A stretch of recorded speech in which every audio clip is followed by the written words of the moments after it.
I am bloodlusted right now.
I am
I am here.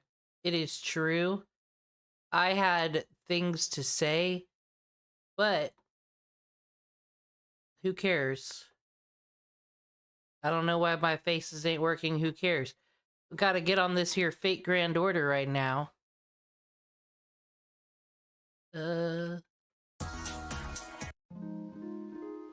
That song, well, first of all, here's everyone who added me. User ID in the front. You've got Archetype Earth, so you're the coolest. Y'all act like Morgan's so cool, but you all forget that Morgan's a berserker, so like, she's not. But it's fine. And then here is me. This is my personal account that I keep saying I have. It exists. Look, Amakusa Shiro is my face representative here. I don't know why, because he's kind of the shittiest 5-star, and I don't even watch the last episode of Fate Apocrypha, because it sucks. But he's cool. I like him. His name is Amakusa Shiro. He's a Japanese Christian. It's like a unicorn.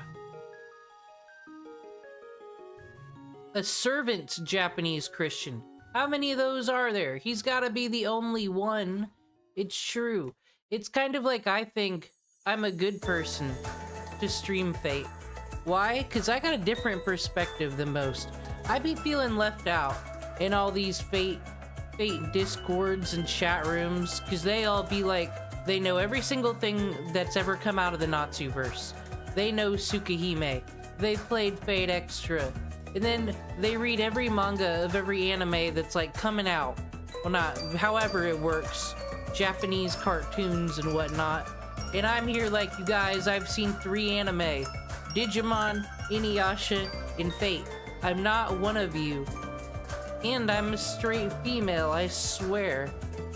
Hiding amongst you all. And you know what they do to me?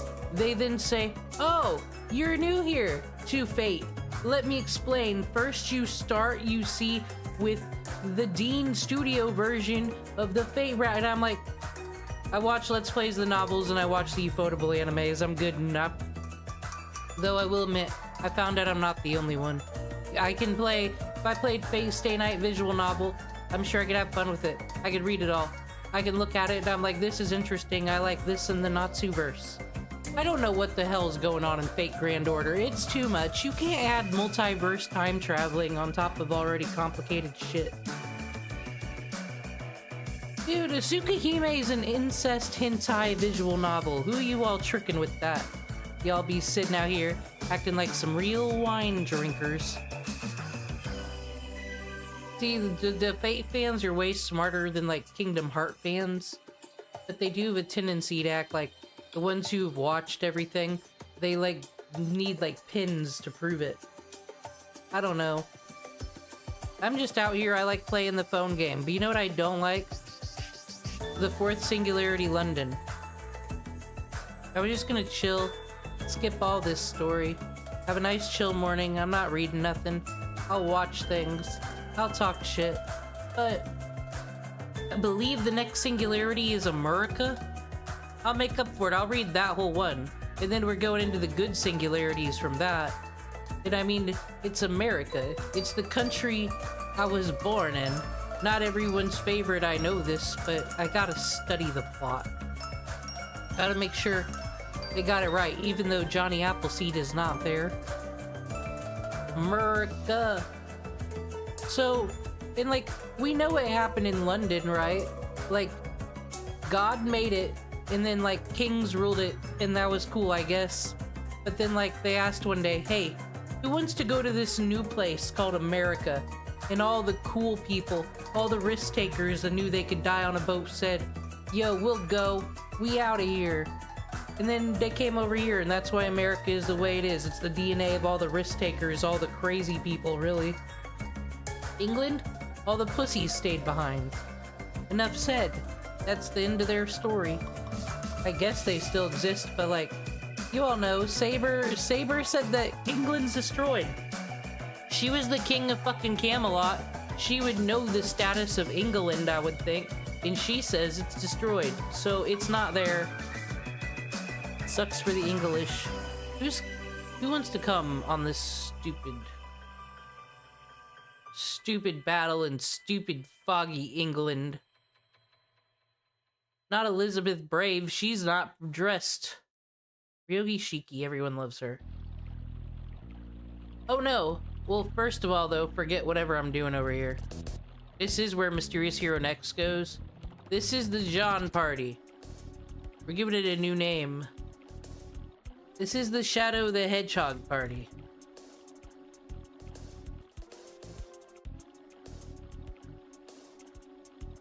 This is for our edgy friends, which means I'm sorry. You can go back to the student fucking council room where you belong, John.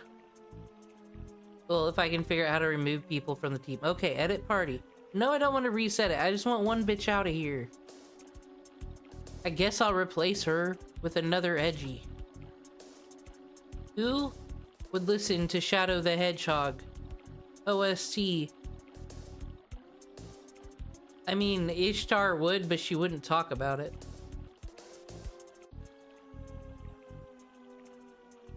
I really want a reason to use Assassin Skady. I like her.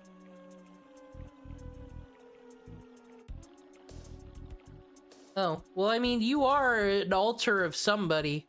I don't even remember you've been through the wash so many times, but you count. Alright, we got Shadow the Hedgehog team. For when we need it. We don't need it right now.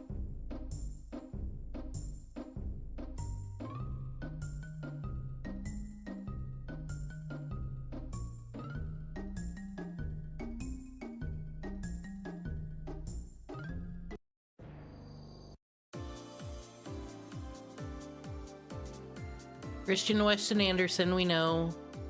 I'm just done babysitting all these kids no one wants to look out after all the time. It's not one of those types of harem animes. We don't need fucking children running around.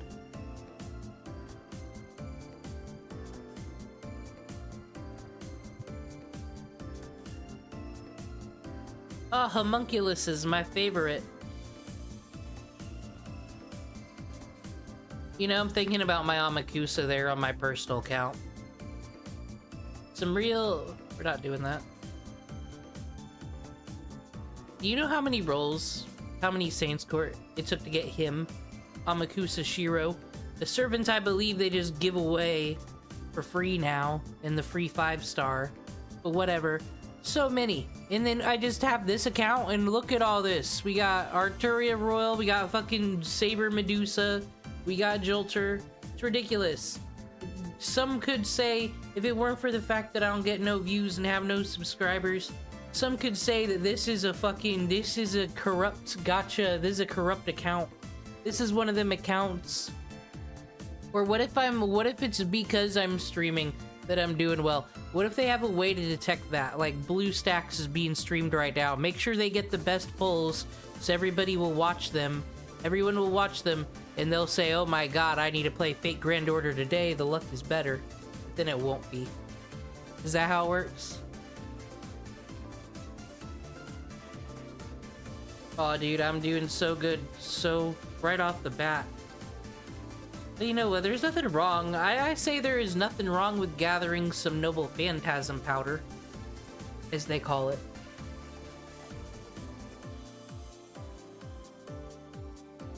I love her. I love that she's back at Ascension 1 where she belongs. Why did they make this cool outfit? Like, they know ain't no one using her at level 30. They know this.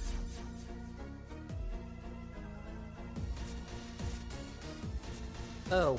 I am bloodlusted right now. And I was also playing some of that lovely Lost Belt 6 that you've all been talking up so goddamn much on my personal account. I'm not liking it. Mind you, I'm skipping all the story, but you know what I don't like? That it's this far into the game, and you're doing the battles where I can't pick my own people. Here's the fucking 2 people. Here's the whole party you're making me use. Here's Alter Ego Shiro. Can I just play the damn game? At that part in the game, are they just gonna let me play or no? Like, why don't you make the exciting battle? Why don't you make that your visual novel fucking portion and then let me play the game? Oh no, because nothing exciting's allowed to happen in your visual novel portion, we know. I'm on one, but I know the truth now. I know the Fate fandom is a whole bunch of liars, so I don't gotta sit here and pretend that Fate Grand Order is good. I love it though. But I'm telling you that you just can't do a visual novel on a cell phone for me. It's too much. I need a whole page. It's like, it seems big, but really, how many sentences are we reading in a frame? 2 sentences? No wonder why it's so fucking long and boring. Let's go, Shiro. I really like him. I'm gonna roll for him. That's who I'm saving for. I've decided. I don't need any more sabers though, in all reality. I feel like sabers is probably the servant people got the most of laying around.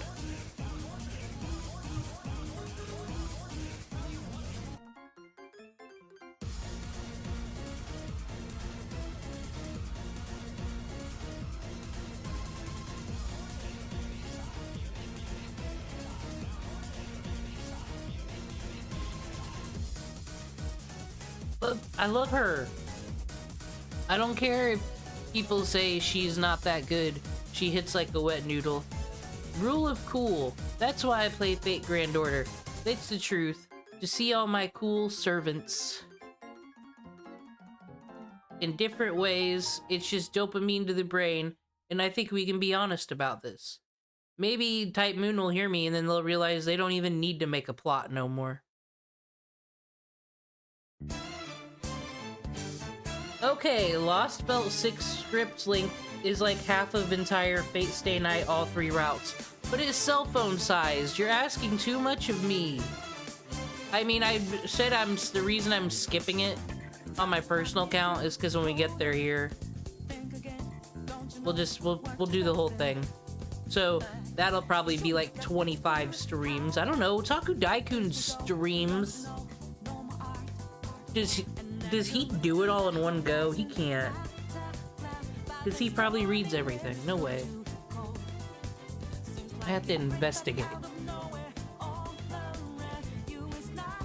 I know that there's like a whole notes section. When I saw there's a notes section, I'm like, oh man, a lot must be going on. Like, they already remind you of things 8 billion times in the visual novel portion, but now they need you to keep notes.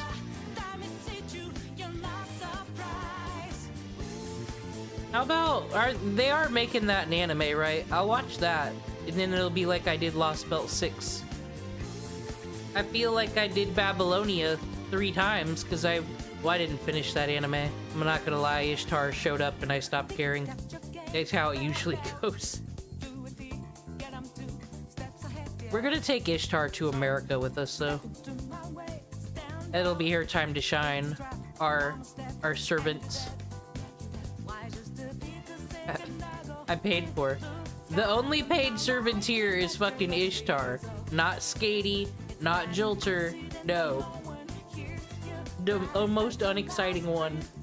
They said it's just her boat. I'm not a fan of it. I like Ryder her more. And every Ascension has it. You can't get rid of it. Like,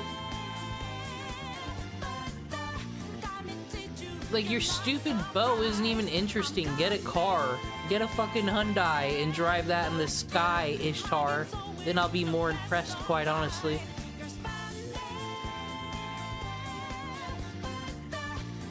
Who here? We'll use your Mordred, Luna. Yo, chat, I got a question for you. If I said you gotta summon a servant in a Grail War right now, and you could only use things in your room as a catalyst, and you cannot use a catalyst, or you could just not use one, what item are you using? Very important research.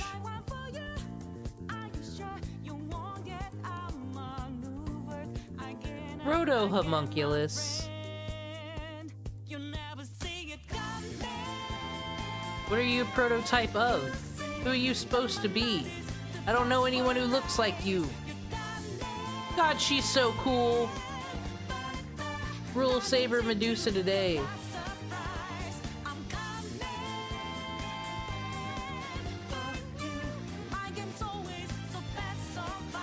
No, you use a chair. If you use a fucking chair, you're gonna summon Thomas Jefferson. Did you know that he created the swivel chair? It's how into revolutions he was.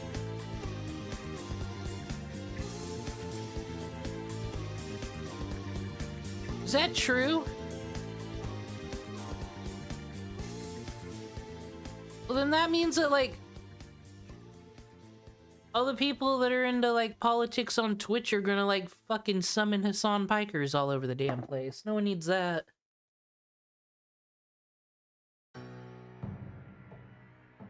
Dude, I've said this, though, like, Fate, out of all the gacha games, isn't Fate the most, like, in the right? Because it's the plot. And it's whaling. Fucking your average person is not gonna get a chunk of the round table to summon Mordred. They're not gonna get Avalon. It's saved for the rich and the elite. You can't fucking win. Shiro had Avalon. That's the only reason he got Saber. He probably would have got a fucking tin can if not for that.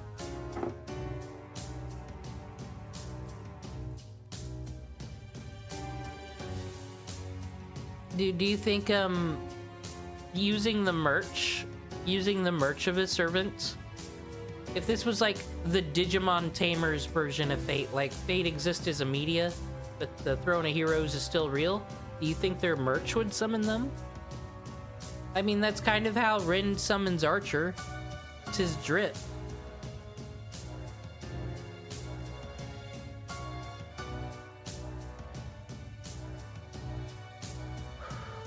Man, the more and more... Okay, one, Japan, I just don't understand. I personally would just legalize gambling. Obviously, everyone loves it. And they get around it with gacha and pachinko anyway. Two, it's just dystopia. I think everyone just accepts you just work till you die, and you enjoy every minute you're not working on your fucking anime gacha games. You know, there's nothing wrong with that. I'm kind of jealous. We'll use this team. This team seems fun.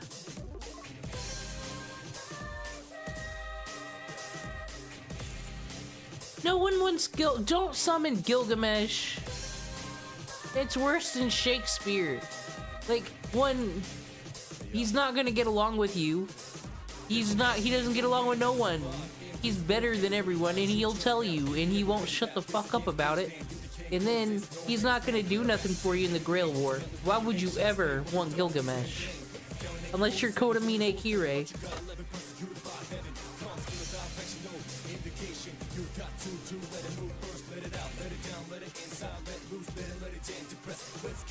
I think my destined summon partner...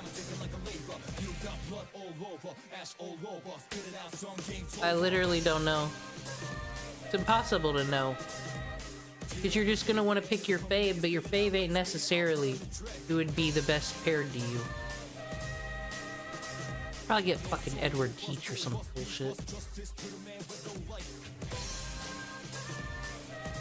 Can you use a command seal to tell your servant to be a different servant?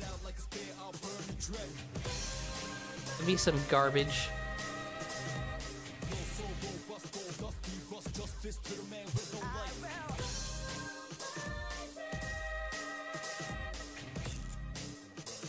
Oh, I know, my destined partner servant would be Elizabeth Bathory Halloween.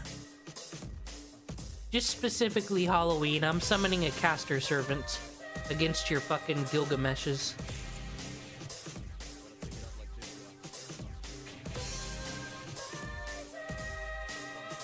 Unlimited Blade Works. Why'd you even show up, Kirei? Like, Unlimited Blade Works is kind of just like fucking an episode of Punk'd. Everyone who was a problem in the first route, not a problem because lols. Like Gilgamesh is just like, and I don't think Gilgamesh is crying over no fucking Kodamine Kirei. He goes on with life.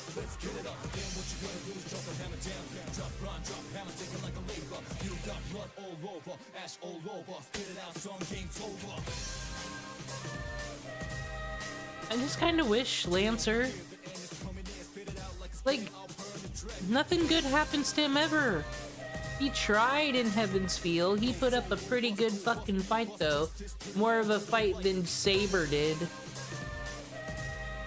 Gotta respect that.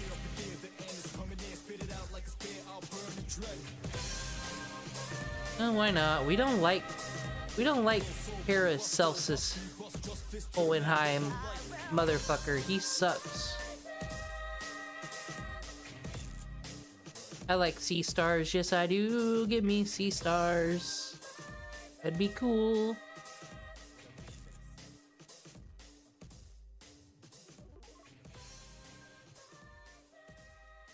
I've seen this dialogue, everyone acting like Caster Gilgamesh and Archer Gilgamesh are two different people. I think the difference is the Caster Gilgamesh was like alive. I think if the Throne of Heroes replicates him into a servant container, it'd be the same as Archer Gilgamesh. He just buy into his own fucking hype so goddamn much that he'd be a problem. But I don't know, maybe it's just the game being fair because, like, if Gilgamesh wasn't a fucking dick, wasn't lazy, like, perfectly honest, he's just lazy. That's why he ain't out winning every Grail War. It'd be a problem. Like, he's his own gatekeeper, making the Grail Wars fair. Until he just decides I'm gonna take over the world for some reason.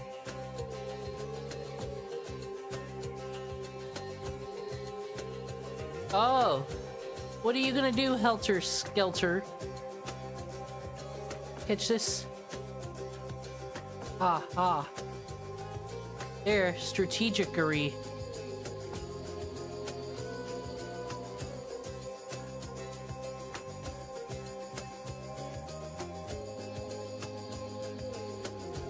Whoa.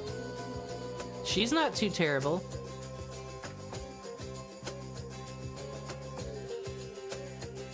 Why must they do this to you?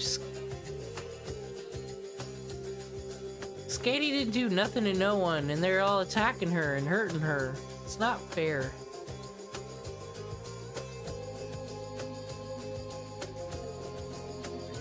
Okay, can we finish? What do when you have no Buster cards, though? Would it be better just to go for the Arch Chain?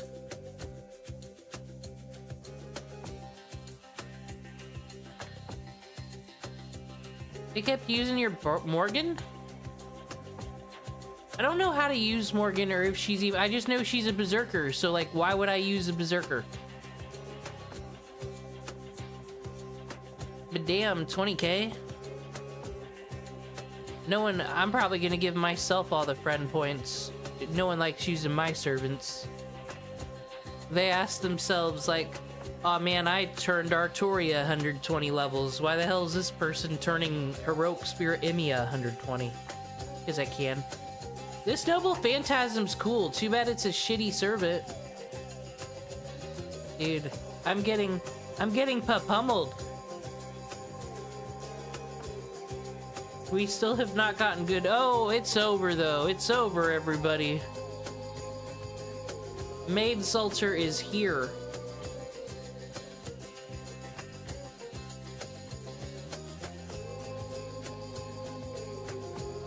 Alright.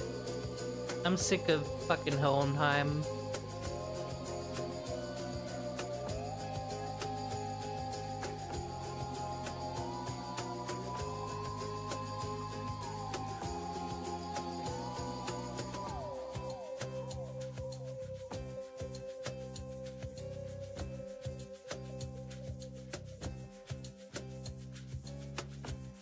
I just always interpreted Archer Gilgamesh as, like I said, the spirit containers are kind of AI. They're dead, they're copies of the dead people, correct?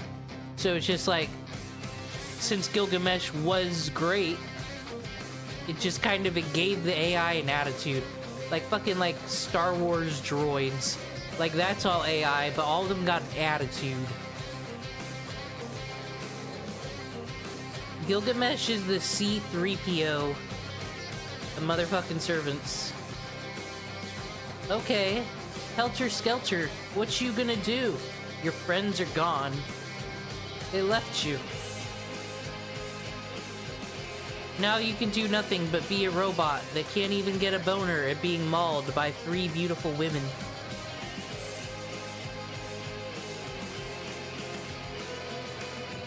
Dude, this is the worst team combination for any Buster cards, I'll say. There's one. Alright, Skatey. You survived. Get us out of here. I think this is the worst battle I've had so far, because I'm just chilling, I'm not paying attention. I should be, isn't the whole point to, like, destroy waves and progress the game as fast as possible? Maybe, have I ever considered it's my own fault that I think Fate Grand Order is 8 million hours long? Could be my fault.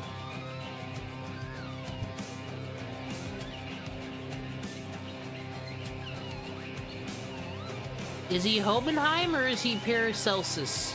What's his true name?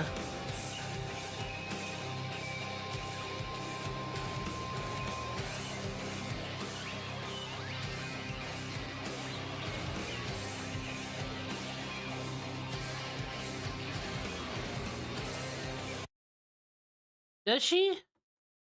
Well, I was told, someone gave me the hot advice, though, that the true way to play is just add Draco to your support every time, and I don't think that's wrong.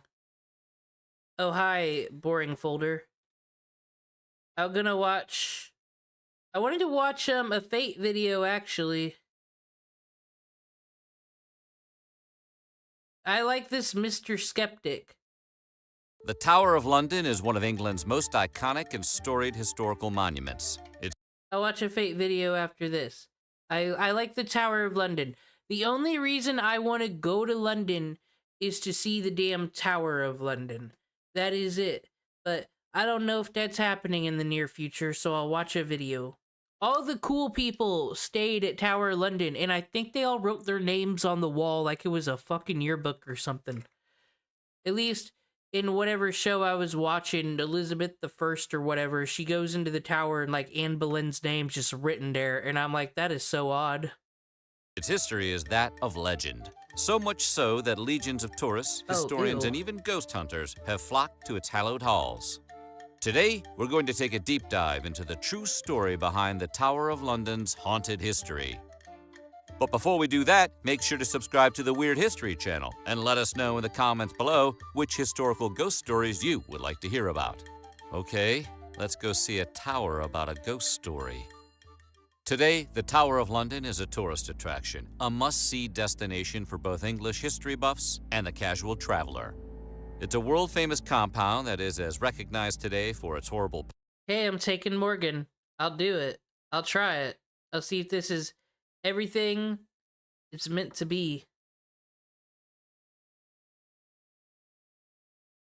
Past as it is for possibly other world happenings. Why is the tower haunted, you ask? Well, the answer is pretty simple. The Tower of London is basically like if you crossed the Saw movies with some English period piece, but then stripped out the romance and just added more mayhem. For some context, the initial fortress and tower was built by William the Conqueror in roughly 1066. The walls, courtyards, and other structures were built in the years immediately following. The initial purpose of the tower... 1066. I had this theory of human language, because, you know, if you watch a British comedy, right, it's just so much more biting, and, like, all the period dramas, your fucking Downton Abbeys and whatever, everyone just talks so passive-aggressive. Like, that's a huge part of English humor. And I had the idea of, is that because they had kings and monarchy so damn long that, like, you just can't criticize the government, you can't criticize the king, so you have to find all these sly ways to be bitchy and talk shit? And did that just, like, culturally just affect how everyone was just grown and raised there? That's just crazy. Because this is United States. What is this country? Like, 256 years old? Who fucking cares? Trash. This country is forever years old. I'm learning history. Was to keep local townsfolk in line and scare off potential foreign assailants. Think of it like a big stern warning to anyone who would do harm to the ruling class. The tower held a legendary place in English folklore. People love to spin stories about the tower's occupants, its time as a prison, and even its time functioning as a fully operational zoo. There's rumors of ghostly sightings of princes, walking cadavers, and even... Okay, fuck the Tower of London. I want to go to the Tower of London Zoo. That sounds amazing. bears that have returned from the grave. Thomas Becket was a close personal friend of Henry II. He was christened as Archbishop in 1161. However, the two men had a massive falling out when Becket sided with the church over the king on the topic of who would have jurisdiction over the members of the clergy. To put it bluntly, old Thomas chose poorly. Obviously, Henry was not too pleased and attempted to punish Becket, who fled to France. After living there for a few years, 4 knights tracked him down and murdered him. Years after, when Henry's grandson Henry III erected an inner wall for the compound of the tower, Becket's ghost was spotted by workers destroying the wall with a massive cross. This happened repeatedly. They would... Okay, as Morgan does Endless Camelot, this is a deep cut. So the HBO show Oz, there's a plot where Luke Perry is a priest, and then they get like annoyed of him, so they seal him in the wall, and he dies in the wall, I think. Well, and then he becomes like a ghost. He became a ghost, or he was alive or something. I think it was based off of this English history. They were genius writers on that show, Oz. Rebuild the wall, and Becket's ghost would appear and destroy it. This happened for weeks. Finally, it was decided that a chapel would be built in Becket's honor, in the hopes that this would stop his spirit from returning. After construction was completed on the holy building, his spirit never returned again. Jumping forward in time, in 1483, King Edward IV died unexpectedly, leaving behind his sons Richard and Edward V to inherit the crown. Well, I'm trying to start a Grail War. If you would kindly name what catalyst from your bedroom you'll be using to summon a servant today. But other than that, we're learning about the Tower of London. And then I want to learn some, like, gacha psychology. Or, oh no, dude, I was gonna figure out who the hot waifus are. And not from a tier list from actual experts. I need to know. It's important. We'll get there. Only issue being, they were 9 and 12, respectively. Because of this, Edward IV's brother Richard III ascended to the throne until one of the boys was old enough to assume the throne. But instead of looking out for the boys and protecting them until they were of age, Richard III sent both the younger Richard and Edward V to the Tower of London, imprisoning them. He used the tower to keep them out of sight and out of mind. His political opponent... So I like how the Tower of London, they said, was built, you know, to show them poor folk, like, you don't fuck with the royalty. You don't fuck with us. Bad things. This is the punishment zone for, like, basically it was like federal crimes. Fucking, you come against the crown, this is where you go, and things aren't great here. But then it just seems like they wound up jailing a whole bunch of goddamn nobility up in here. It became... And it kind of was, like, at least in Anne Boleyn's case, it kind of was like rich people jail. She got everything. She even got her fucking handmaidens and shit in her cell. Opponents did not like this, but were powerless to stop it. Richard III was able to indefinitely delay Edward V's coronation and keep a stranglehold on power. Eventually, he convinced everyone that both of the princes were illegitimate heirs, and he was able to keep power all for himself. Then one day, the boys just disappeared. Their customary jailers were not informed as to their whereabouts. Is there anybody in English history, though, I wondered, who's just like, you know what, I don't want to be king, and because everybody's just always going to want to kill me, or, like, illegitimize me, just, you know what, I'm going to do me. And then they just left, and then it was a good ending. That never seems to happen. No bodies were ever discovered. The members of Richard III's court were too terrified for their own safety to push back, and so his reign continued. It took... Wait a minute, is that fucking the dude from Shrek? Is that who he's based off of? It's Farquaad. It's him. Well, this is probably a movie. Them portraits, I don't think them portraits of them kings are very accurate. I think Because what? It wasn't like those artists could put out a bad picture of the king. They'd get beheaded and shit. So I think they're all fake. I don't think any... They all probably look like this guy, actually. I mean, they were all inbred. Reign continued. It took decades for the boys' bodies to be discovered, but eventually 2 small skeletons were unearthed in a secret stairwell compartment during a renovation.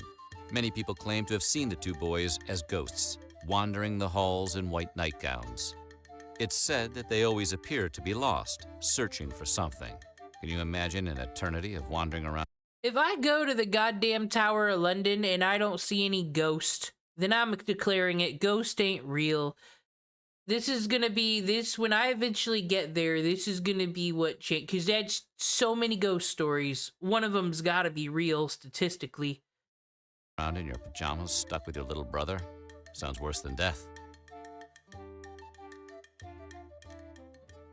Anne Boleyn, the second wife of King Henry VIII, is the most famous ghost that haunts the Tower of London. Despite her iconic and infamous status, the general public is oftentimes ignorant of how she ascended to the throne. Anne Boleyn came to Henry's court as part of Queen Catherine's consort, but the king soon fell in love with her, lusting after her with a fiery passion. She refused his advances, saying that she would not become his mistress. So Henry had... Dude, that was all she had to do to become queen, was just be like the girl that you can't have. Like, dude, she was inventing the game, that Anne Boleyn. She's not my favorite though. I don't like how he treated his first wife. That King Henry VIII sucks. His marriage to... 6, whatever the fuck he is. He's the sucky guy. He looks like... Actually, though, I think this one's accurate. I think he looks like that guy that was yelling about pronouns in the Starfield video. That guy, the pronouns guy, that's who King Henry VIII is. Catherine annulled, citing the Queen's inability to bear him a son as the reason. Before anyone knew what was happening, he had wed Anne Boleyn. Unfortunately, her time by the king's side was not to last particularly long. He turned on Boleyn for betraying him and committing treasonous acts. He then had her arrested on made-up charges of incest and adultery. She was imprisoned in the Tower and taken out by the Axeman's blade. This happened at the chapel of St. Peter ad Vincula, where her body was buried. But she has been seen haunting every area of the Tower of London. She is frequently seen walking on the greens late at night, holding her head by her side. Margaret Pole's son Reginald struck the wrong accord with King Henry VIII and ended up very much... Oh my gosh, I thought this was just some dumb drama they made up in the Tudors. This really happened. This priest was gonna do an assassination attempt, and then they killed his whole family who had fucking nothing to do with it. Tyrants, am I right? Much on the wrong side it's like of the the king's only wrath. history I know. In order to save his I life, watched a he show. fled to England. However, Margaret Pole, the 8th Countess of Salisbury, did not get out of England in time. The king sentenced her to be beheaded, but when she was confronted by the executioner, she refused to kneel. This caused the gathered crowd to murmur and jeer. Murmur, murmur, jeer, jeer. The unrest set the axe. Well, hey, you should fight for every second that you're alive, I say. I didn't like that and all the executions. Like, the king actually doesn't watch these executions. It's not like off with her head Alice in Wonderland shit, because if you see the king in the same place someone's dying, that might mean you think of the king dying, because, you know, stupid peasants are stupid, that's what they'll think, and then that's treason, and, like, then you'd have to kill all of London for treason. That was how it works, so basically the king never has to go to these things. He can sentence people to die. It's very anti-Ned Stark. He can sentence people to die, but he doesn't have to go to it.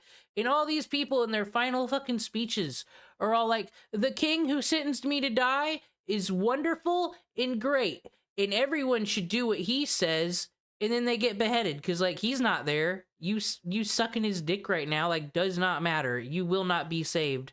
No one's gonna go, oh, great speech, you get to live. I would have said, because, like, that's your one moment for freedom of speech, am I right? You get to do your thing. You get to say your final words. I'd say go for it. Be like, he's a fucking dick. One guy did. It was pretty funny. Man on edge, and he swung impulsively, missing Margaret Pole's neck and plunging the blade into her shoulder. Pole, as much in shock as she was in pain, sprinted around the Tower of London's courtyard, screaming.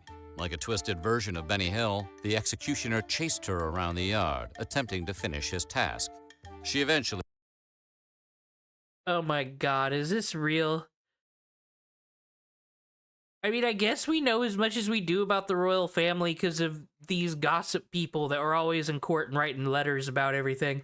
No one would believe this shit. I don't know. was put out of her misery, but the images that were spawned that day continued to live in the English consciousness. Many people have claimed to have witnessed her ghost reenacting her horrible demise, screaming out for help, calling to us all from the great beyond.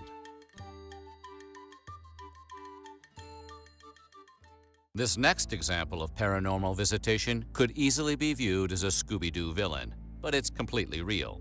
The tower houses many objects and exhibits, displaying them. Okay, so it's like when Elon Musk and Trump get into a fight on Twitter, it's like, okay, dude, the world's ridiculous. Powerful people in the world are fighting on a goddamn social media platform. But did time really change? Like, because these people, these British monarchs were up to petty shit all the time. And the peasants and the people suffered their petty shit all the time. I just think the difference is they didn't have Twitter. I think whole wars were fought on the concept of this person's mad at me and wants to have their revenge because a meeting didn't go well. I don't think anything's ever changed. That's what's nice about learning history. You're supposed to learn the past so you don't repeat it. But I think you also learned that nothing ever changes and life is a fucking flat circle. For a contemporary audience to appreciate. One of these items is the armor once worn by King Henry VIII. It's of interest for multiple reasons. Its connection to the royal line, its historical significance, and the fact that the it's also probably in the best condition because that motherfucker never went to no battle. Armor is thought to be haunted. Both tower employees and visitors have levied a multitude of claims against the suit.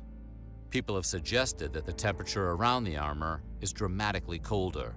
Even on hot summer nights, the surrounding area of the armor is cold and seems to send a chill down everyone's spine.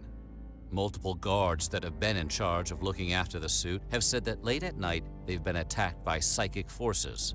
It's a strangling sensation. We found out where Mewtwo is. He's fucking in that armor. You guys, Pokemon's real. Confirmed. That grips their necks and nearly causes them to lose consciousness.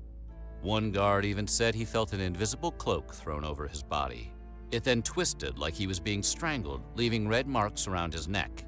Responding to various claims about the armor, the tower... They use the Kodamine Kirei church music? It kind of sounds that way. Or it's just some public domain thing that sounds similar. It's organ music is organ music, I guess, but it gives me the vibe. Our management moved it to different areas of the compound, hoping that the unexplained phenomena would subside. But it didn't. The stories of King Henry VIII's haunted suit of armor continue to this day. The 1550s saw a battle rage. Oh god, I know this too. This bitch was like queen for like 6 days because some guy was like, you know what?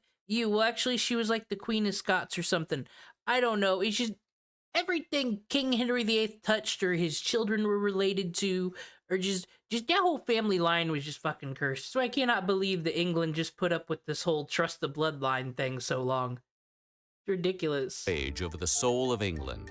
Warring factions were attempting to pull the country towards being either Protestant or Catholic. King Edward VI was devoutly Protestant, so as he neared his deathbed, he named Jane Grey as his successor. She was also a devout Protestant. However, soon after Grey ascended to the throne, 9 days... No, actually, fuck the Greys, because it's bullshit. Mary got treated like shit her whole life. Her mother got divorced publicly horribly. She got illegitimate, considered a bastard, and then I guess out of guilt she got put back on the list. Let her be fucking queen. And she did create the coin system. They were, I don't know what the fuck they were using, rocks or whatever, but like she fixed the economy. She burnt a lot of people, set them on fire, yes, this is true. But the economy. To be precise, Mary Tudor, Edward's sister... I can't believe... Okay, I know this is not the most attractive picture, but Elizabeth Bathory ain't attractive neither. I cannot believe Mary Tudor is actually not a servant in fate. Like, she's the Mad Queen. That's her thing. She sets people on fire. I believe this is where Off with Her Head comes from. Made a claim for the throne. That claim was successful, and Grey and her husband were imprisoned in the Tower of London. They would soon lose their heads as a means of ensuring that they would not find a way to seek revenge. It has since been reported on multiple occasions that the couple have been seen wandering the compound, hopelessly lost. Their ghosts. Aww! Kid Gil and Adult Gil are here. What do you think they talk about? Well, like, do you think Gilgamesh wouldn't dare call him younger self a mongrel? He wouldn't dare. You can't hurt your own self-esteem like that. But Gilgamesh seems like the type who would get fucking... I mean, Sailor Moon got jealous of her kid from the future. Fucking Gilgamesh would just be like, you're from a different timeline. You're shit. You're shit. Go die, kid. And that upsets me even thinking about Gilgamesh. You need to be a better person. I don't know what to tell you. We told him. Usually appear in the days leading up to the anniversary of their death. In 1957, a newly employed guard had a harrowing run-in with Jane Grey's ghost. He was patrolling the main tower's courtyard late at night. Honestly, this whole family and bloodline could all be servants and could be a whole singularity, and it could just be actual history with servant fights. Boom. I wrote another singularity. Hire me, Natsu. And when he looked up, he saw her headless body pacing along the top of the tower. The man quit and went home right then and there. I do not blame him. I would too. 1605 was a rough year in England. Oh, finally, we're out of that family. We're gonna figure out where the anonymous mask comes from. I watched the rap battle. A man named Guy Fawkes carried out the gunpowder plot, which, if you're unfamiliar, involved Fawkes leading a resistance group against the Protestant King James. And yes, if you're wondering, he's the historical figure that inspired V from V for Vendetta. Fawkes attempted to blow up the House of Lords with large amounts of gunpowder and I'm so much thankful, though, that we fight about politics over Protestant and Catholicisms. That's like, everyone be going over war about like two differences in a book, if you think about it. explosives. He was ultimately going to destroy Parliament, killing everyone inside, and then he was going to install a Catholic queen. However, he was apprehended before he could successfully carry out this plan. Ultimately, Fawkes was taken to a prison cell deep beneath the White Tower where he was tortured. Finally, he was hung, drawn, and quartered as an example of what happens when you go against the crown. His ghostly screams and calls for help are said to still be heard by guards and visitors alike. Believe it or not, Zoo! the Tower of London was used to house exotic animals and pets.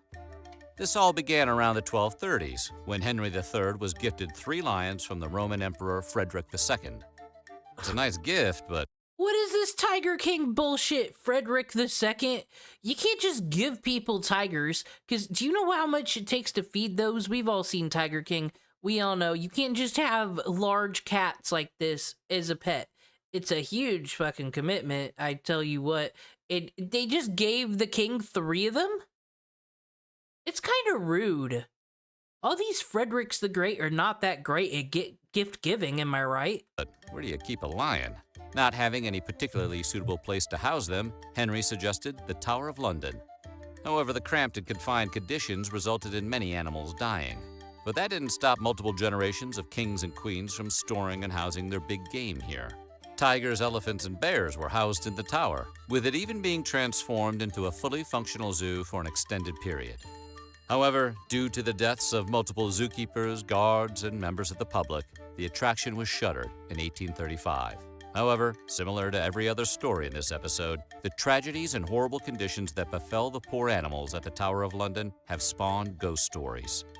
One guard, patrolling late at night, claims he was barraged by a stampeding group of Like I said, the Tower of London, well, I mean, isn't there a Tower of London, like, battle? But, like, this could be a whole singularity, and then you could have Tiger Ghost. Well, we've seen the stupid blobby homunculuses, all the skeletons. Sometimes we be fighting roosters and fake Grand Order. We found out there's actually a reason for that. Cool. But fucking tiger ghosts. Type Moon, hire me, I got you. Undead horses with glowing red eyes. People walking by the tower at dusk have claimed to hear lions roaring to this very day. Another guard claimed that a shadowy form chased him up a staircase and into an office where he locked the door.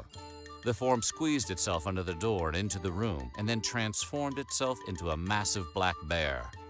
The guard attempted to stab the bear with his bayonet. However, it didn't do anything. The bear looked down at the man and then slowly disappeared, as if to say, you're not worth my time. The sheer terror the man experienced was too much for his body to handle. His heart gave out, and he passed away days later.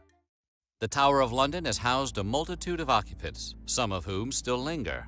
The tower has obviously gone on to become a landmark and an English cultural institution. But the myths and legends that surround the structure have captured the imagination of the world. Were these unexplained phenomena simply fabrications, products of overactive imaginations, or are they how spirits of the dead express the untold cruelty enacted within the tower? We'll likely never know for sure. I am so dumb. When those ghost hunter shows became popular, like, I thought, and my friends talked about them, I thought, oh my god, it's proof that ghosts are real. You're telling me there's a reality show where they're just filming ghosts? It's called Ghost Hunter, obviously, and it's like, no, it's the same thing as that MTV show they used to have. They're just going in dark places and going, guys, there's a chill in the air, and the EMP rating is 750. At least Tower of London's got all the history to back it up. Like a crazy amount of history. And like they can just say, well, they didn't have no electric monitors in the 1500s when the British Guard said this, so it must be true. So that's what the Tower of London has working for. Okay, holy but horny. These FGO characters are down bad more than you thought. That in sounds my video great. last week, where I talked about the hilarious moments involving the Knights of the Round Table, I mentioned how Gareth the Beautiful Hand once went shopping at the Summer Fest. While she was there, she came across a BL doujinshi featuring Sir Kay and King Pellinor. Oh, what's MTV, you ask? Well, you see, it was a show where they would show music videos back in the day, before the internet existed. And that was how you found out about a lot of songs. And then came the 2000s, when the internet existed, and everyone downloaded MP3s, so they decided to show reality TV every day. And some of them were good reality TV shows. And that's still what MTV does to this day. That's where all the 16 and pregnants you are. Now you know about MTV. As a couple. At first, Gareth was furious. She straight up called it repugnant. But while still fuming, she immediately bought the doujin to add to her collection. No one expected someone as young and innocent looking as Gareth to have a whole stash of doujins, covering a wide range of... I need to start checking out these doujins. Said, I'm not an anime person. I am still so confused. So, like, let me get this straight. Nintendo goes around copyright striking people for playing Pokemon. Fucking don't ever make an abridged or use anything from an anime. Toei is gonna get so upset. But are you telling me that in their actual country, you're just allowed to use IP and make comic books and whatnot, aka violating copyright? So rules for thee and not for me. of Suspicious. questionable genres. And that's exactly what we're diving into today. There are several characters in FGO who have that good boys and girls vibe. You know, like MASH, polite, honest, and always well-mannered. That's the classic good boy or good girl type. Then there are people like Merlin who just do whatever they want. In this video, we're gonna focus on the... Well, I mean, this is the vibe. It's Merlin. Let him do whatever he wants. Look at those pants. He has the confidence to wear those in public. He earned it, whatever he gets. former. Basically, we're talking about those who seem innocent and pure-hearted, but end up showing their more human side. And by that, I mean the pervy stuff, because at the end of the day, they're still people.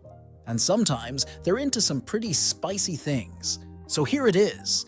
The surprisingly sus moments from FGO characters who seem like they'd never have a single pervy thought. Well, This might shatter the perfect image you have of some of your favorite characters. But a little spicy content every now and then doesn't hurt. Here we go. Sanson is easily one of the most somber and gloomy characters in FGO. With his background as an executioner, he's taken countless lives, and those memories clearly weigh on him. But then there's the Moon Festival event. You know, the dumpling one, where Marie, Sanson, and Dion are just chilling and eating dumplings together. Since Marie's munching down way more than anyone else, Sanson, being the medically conscious guy he is, gets worried and tells her not to overeat since it could be bad for her health. And then, Marie, completely unbothered, drops this line. "Really, you don't have to worry, Sanson. Everything I eat goes right to my breasts. The more I eat, the bustier I get. So there's no way I'll get fat."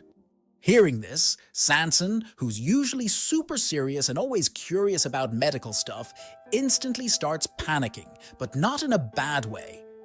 He looks genuinely excited. Well, actually, it's hard to tell if Sanson's freaking out because Marie just said something absolutely insane. Would Dr. Gregory House act this way if Dr. Jennifer Morrison Cameron was like, "I'm growing tits while we're beheading this other patient"? I don't know. All doctor characters have now become Dr. Gregory House. Sanson is no longer attractive. It's unfortunate but true. Because deep down, he's genuinely wondering if there's a scientific explanation for how boob-based nutrient allocation works. What's wild is that Sanson almost never shows any strong emotions. He's usually calm, quiet, and brooding. But the moment Marie starts talking about how every meal's nutrients go straight to her boob storage, the man short-circuits like he just discovered a forbidden branch of medical science. Next up, we've got Fergus, but not the usual Fergus. I'm not talking about the older Fergus who's always going on about women and, well, other adult stuff. That's just how he is. What I'm talking about is young Fergus. I've never used Fergus. Is this true? Is he a bad boy? The one who's still got solid morals, doesn't flirt around, and isn't constantly thinking about those things. But there's one person who manages to throw young Fergus off his game. Astolfo. And yeah, Astolfo's not even a girl. He just dresses like one. But somehow that's enough to shake Fergus a bit. You can really see it when there's this scene where Astolfo struggles to squeeze through a hole. While Astolfo's trying to push his way through, Fergus just stares for a while. And yeah, he's blushing. I mean, Astolfo is cute and all, so it sounds innocent enough at first, until Astolfo straight up guesses what Fergus is thinking. He jokes that Fergus is probably imagining himself behind Astolfo, helping push him through by, well, shoving his butt. Fergus, of course, denies it immediately, but then it happens again. Later on, when Astolfo changes into his sailor outfit without bothering to... As fun as that is, it's just, I think about all the deep themes in Fate Stay Night. Every route has its things and its character development, and I really do find it a great piece of work. And then Natsu approves of this. All I'm saying is it kind of dilutes the original product. To cover himself, Fergus just freezes again, staring at Astolfo's backside while blushing. Honestly though, can you blame him? It's Astolfo. Even Fujimaru doesn't know how to react when Astolfo starts changing right in front of everyone. The game literally gives you two options. 1. Don't let that stop you. 2. Fujimaru giving him puppy eyes, basically begging him not to stop. And all the while, poor Dion is in the background, reminding Astolfo again and again that maybe he should show a little modesty. We talked about the younger ones, now let's move on to the older guys. Let's talk about Muramasa. Yeah, he's an old man, but he's stuck in the body of a healthy young adult. So don't be too surprised when this grumpy grandpa accidentally lets... Man, I can't even consider this not Shiro. It's Shiro. Why are you trying to fool me? And then you gave him the Emiya song during his Noble Phantasm. Don't you Japan, you give us a whole bunch of crazy characters for our historical figures. Why do you just make yours the fake characters? Make an actual cool blacksmith from hell, please. His human desires slip out during the Shimosa chapter. There's this one moment where Fujimaru and Musashi end up staying at an adult inn. If you've seen Demon Slayer Season 2, where Tanjiro and the gang go undercover in the red light district, it's kinda like that. Fujimaru and Musashi have to stay there while looking after Onui and Tasuke. After everything's said and done, Muramasa shows up, furious.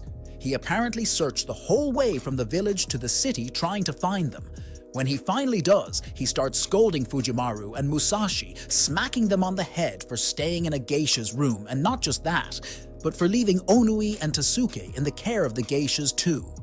But then Muramasa slips up. In the middle of his rant, he blurts out that they should have invited him too, because he wouldn't mind having a little fun with the ladies' services every once in a while. That's a huge slip-up. Next up, we've got a saint. Don't you bring Martha into this. She's pure and perfect. She is a lovely woman. Because surely a saint would never have dirty thoughts, right? Well, not if we're talking about this saint, Martha. This woman sometimes concludes everything in sexual terms, and it's funny to see. During the Moon Goddess event, Martha, Kojiro, and Georgios got into an all-out brawl with Mash and Fujimaru.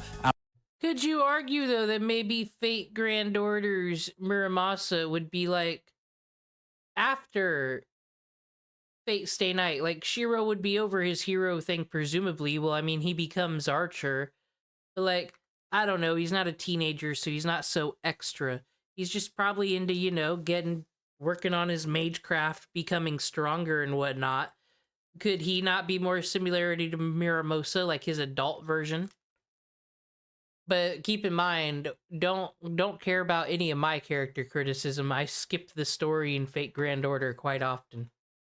Because it's all related to the Musashi plot, and like I've kind of interpreted that she's kind of the Doctor Who of Fate Grand Order, because she kind of just pops in wherever. I think she's like Counterforce, like the Counterforce employee that just shows up places.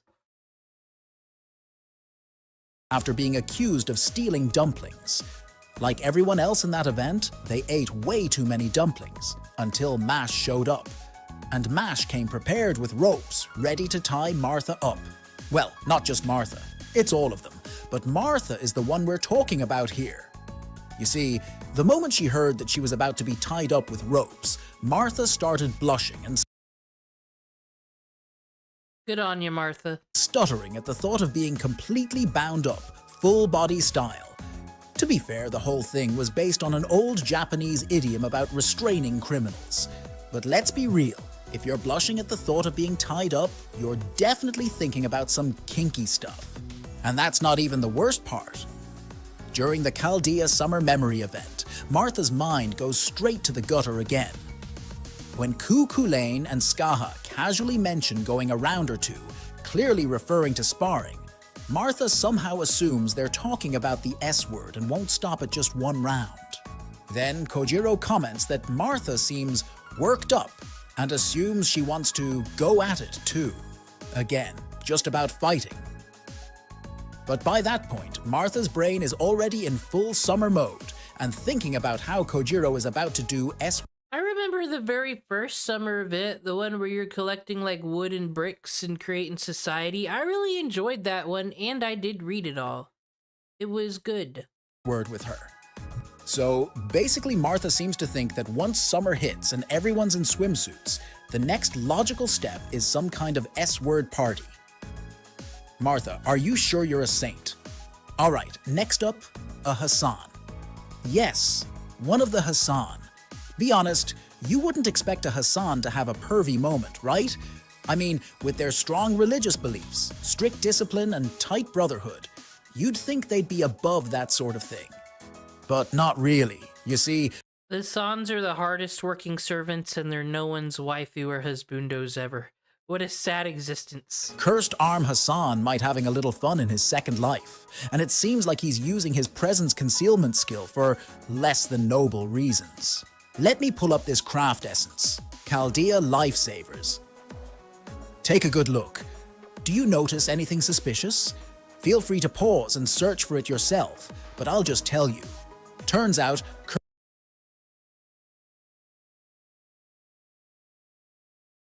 I don't see nothing suspicious. It's a bitch in a bathing suit with big tits and ninjas, and Jack has a lollipop. That's cool. Or a sucker. And sunglasses. I like this Jack the Ripper over here. It's just chill times at the beach. Cursed Arm Hassan is using his presence concealment to sneakily watch Nightingale, who's in a swimsuit, while she's working in the water. No way. Son wouldn't dare. The man is camouflaged in the waves, happily eyeing her underboob without anyone noticing. Honestly, I didn't even catch it at first. But after some info from friends and a bit of research, I can finally see him. If you guys spotted it right away, props to you. You've got a sharp eye. Alright, next up, Xiang Yu, the mechanical horse husband. Even though he doesn't have a typical human body, this guy is insanely passionate about his beloved Yume Ren. And yes, he does have his own covert pervy moment. The thing is, it's so low-key it almost flies under the radar. During the Chaldea summer camp event, there's this scene where the two split-off versions of Yume Ren meet. One of them starts complaining, saying Xiang Yu would probably be heartbroken that there are now two of her. But then Emiya just mutters something like, yeah, something tells me Xiang Yu wouldn't mind that at all. Now I mean, this poor guy's life is hanging out with a whole bunch of rusty fucking swords all day till he's gotta shoot a warlord or whatever. Can you please let my boy, Heroic Emiya, be as cringe as he wants? Thank you, court of public fate opinion. this seems like it is just pure male instinct, so the truth depends on each individual. Man, this video isn't making me a female gooner. It's just making me think y'all need to stop attacking. These servants have it harder than you'd think. You don't know their day. Let them express themselves. But the thing is, Emiya used to have clairvoyance, and now it's Heroic Spirit Emiya, now you're calling into question his clairvoyance? Mr. Anime Skeptic? You leave my boy alone. upgraded to Hawkeye. So honestly, it's pretty much confirmed that, yeah, Xiang Yu would absolutely enjoy having two versions of his lover. But hey, can you even call it being a pervert if it's just your wife? Now, my boy, we're taking Jekyll and Hyde. We've been having support servants for too long. We need the truth here. We need an archer as well, though. I love him. When will he get his ufotable anime appearance? I will protest that. Even if there are two of her. Personally, I'd be over the moon if there were 2 or 3 versions of my loved one. That's double or triple the love, right? I'm saving this one for last. But let's talk about the Chaldea crew members who seem all innocent, but actually have their pervy moments too. Starting with Dr. Roman. Considering how this man lived for Damn it, my Crunchyroll subscription, well, my free trial, that's for like 7 days. You're telling me I gotta re-up so I can watch that anime? So, is there a Solomon anime? Is it on the Crunchyroll? Is Jekyll and Hyde there? Is this true? You wouldn't lie to me. I could probably see a clip on YouTube. I'll investigate this later. 10 years and ended up in Chaldea, you wouldn't expect him to be that much of a pervert. But then again, this guy was straight up simping for Majimari. I'd simp for Majimari. Roman shouldn't have, though. Still, because of his chill, cheerful personality, you'd never suspect it. First up, in the anthology manga, when Orion suggests peeping on the girls in the hot springs, Roman is way too quick to agree. At first, he just casually supports the idea from behind his usual screen. But then, when Fujimaru gets yeeted into the women's bath by the bros, Roman and Orion start protesting, because they want in on the action too. That's when everyone realizes This man was already peeping the whole time through his hologram screen. Of course, he immediately gets his ass handed to him. Then, in the first Halloween event, he tries to record Mata Hari stripping. Kiyohime obviously... Yeah, I was complaining earlier, every time I talk about fate in a community or somewhere, it's the stereotypical, like, gatekeepy mansplaining thing does happen. It happens every time. I don't know why, where someone's gotta be like, hello, woman folk, do you know that the proper watch order is... And I don't understand the whole watch order fucking conversation. It's all multiple timelines. I could say Zero is a good starting point, but Zero kind of spoils all the Sakura stuff, quite honestly. But you could watch Zero and then go to Heaven's Feel. That's kind of cool. Whatever. Who cares? It's different routes, different universes. You can watch whatever. But they'll be like... Then they'll tell me about all the games and shit. Fuck that. Like, I watch Otaku Daikun. He keeps me informed. But, like, if someone wants to explain all these doujinnis... and where all the cool plots are for my favorite welfare servants. Now, I'll listen to that all day. He is not having it, because Fujimaru was there too and starts raging, which leads to a fight. Meanwhile, Roman just silently turns off his recording while clicking his tongue in disappointment.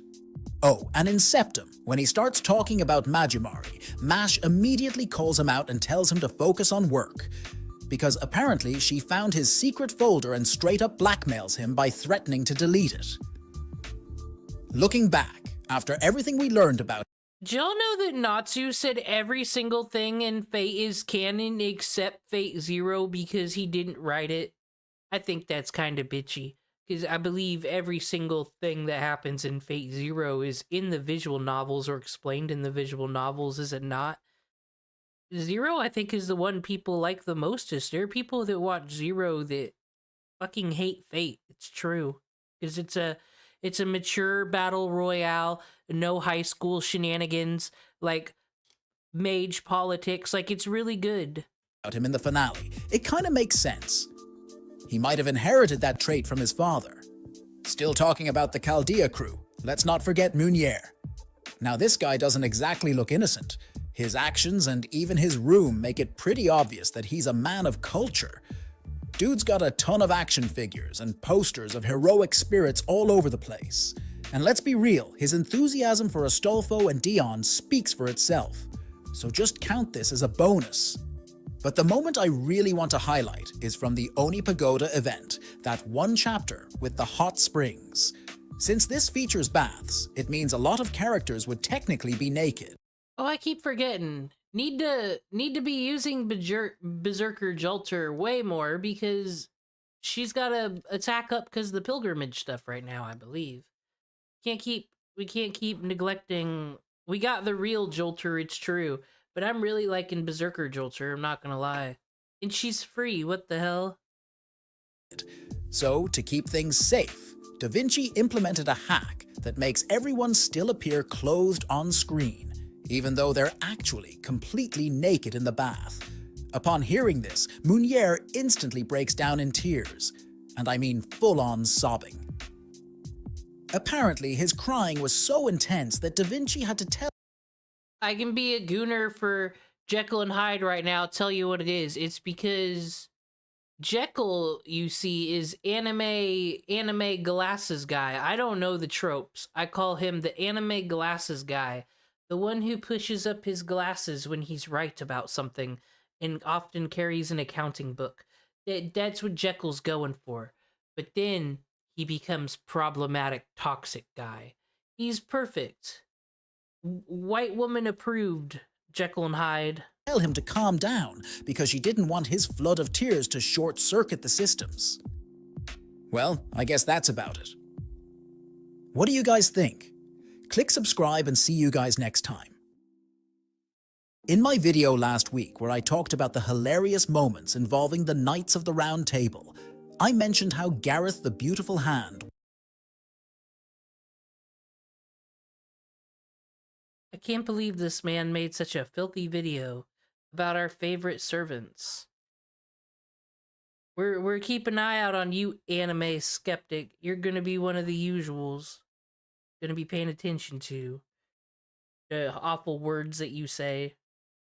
I like his videos, actually. He's the one that informed us that the chicken thing is real.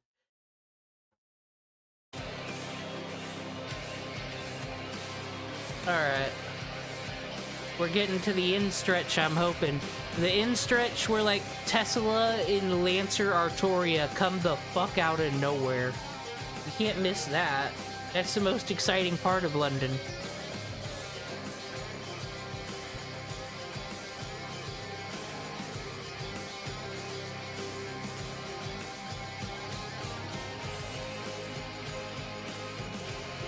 Actually, because we still got the waifu tier list from my favorite person who's, I don't know, his takes aren't that similar, aren't that different from mine. It's just how he delivers it. It's kind of cringe. That's why I like that video.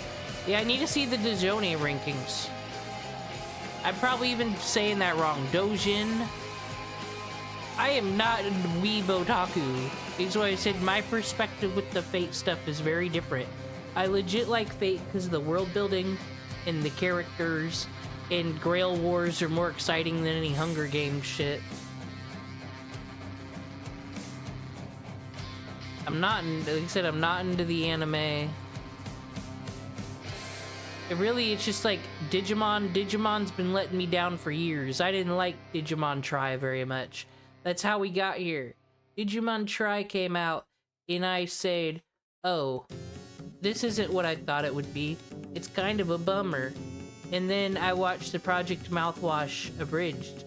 And then Autoplay put on their fucking Fate Stay Night abridged. And then next thing I knew, I was like, what is this? They're summoning historical figures and like legends to fight a Hunger Games? Just because that's what the Harry Potter mages do in this world? That sounds fucking amazing. And I've been a fan ever since.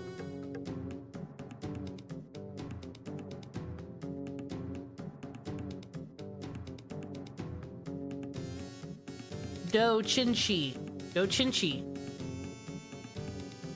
Oh. Dr. Roman, like, I wish I could get to know him. But all he gives me is his hologram self. When will we get close, Roman?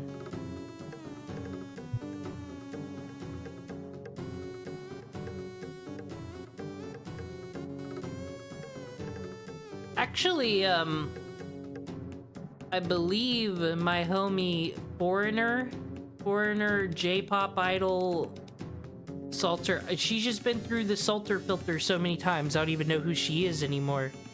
I believe she's a mysterious hero and ex-alter J-pop girl. Point is, she does good against machines. She's got attack that lets her up. I might start bringing her along. There's too many helter-skelters rolling around. Coming out here to kill all the Sharon Tates, I guess. I don't know what their thing is.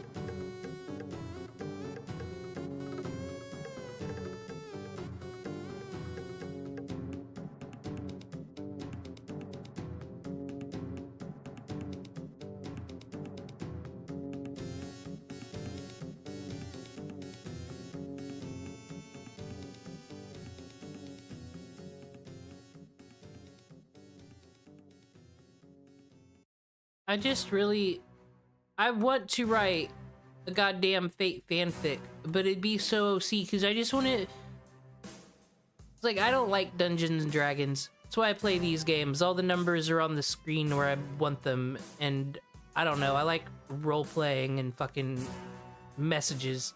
I'm not one of these role play in real life people. It's just D&D misses me. I don't get it. But I really want to create a Grail War.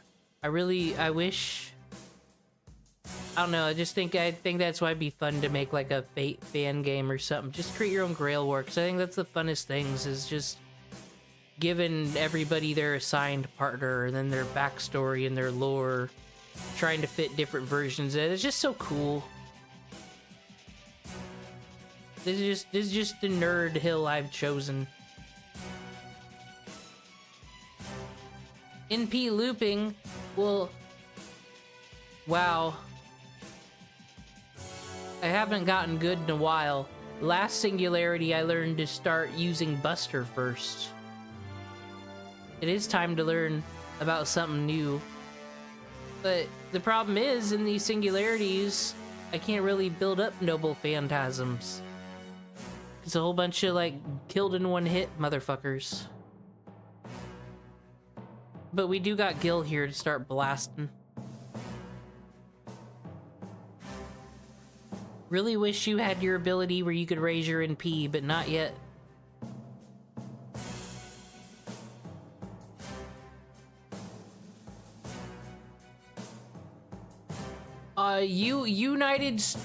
World leader Grill War? That sounds amazing. Add that to the list of a million ideas along with my sexy Grail War, where someone hacks the Grail to where, like, I don't know, all the servants are just here to fuck, and that's how you win the Grail War. The whole point is that it's completely cheated.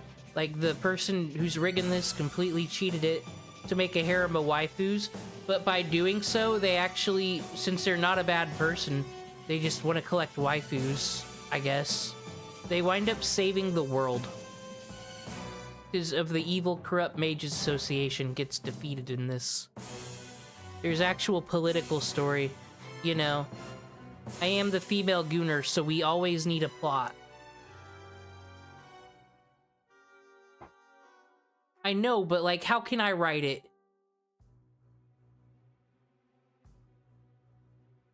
Who would I sell it to? F-list?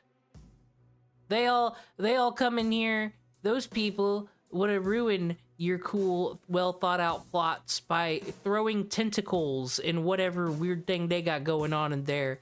It's not always bad to be vanilla sometimes, I argue, because it's all about marketability. We can put... Oh, we could have used a Noble Phantasm. Whatever. Whatever. Gilgamesh, don't have time. You think Gilgamesh is gonna bring out his sword on a fucking helter-skelter? He wouldn't even bring it out on Lancelot. Make a Dojin. I can't draw. I can't even draw or circle.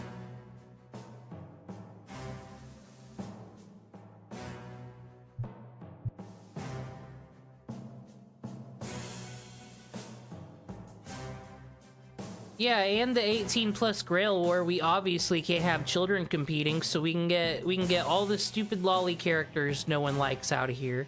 No Shiro Emiyas, because they're underage. It can be Fate Zero adults drama. Well, I mean, the whole point is going to be someone's going to cheat and make sure they're the only male competing.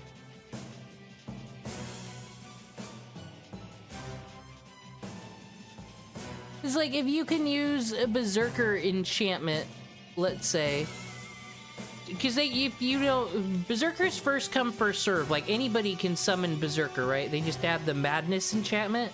So you would just have to, like, add a weird fucking Lust enchantment to the Grail. Just throw it in the blueprints, and it'll work. This Magecraft isn't as difficult as the Zootrick Elric wants you to think. It's true.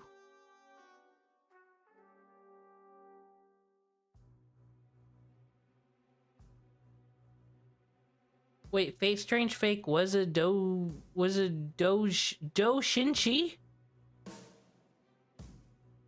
He wrote the pronounced by Doshinchi? It's not a real word. Can't be. Y'all are punking me. What is that? What is that card selection I just did there?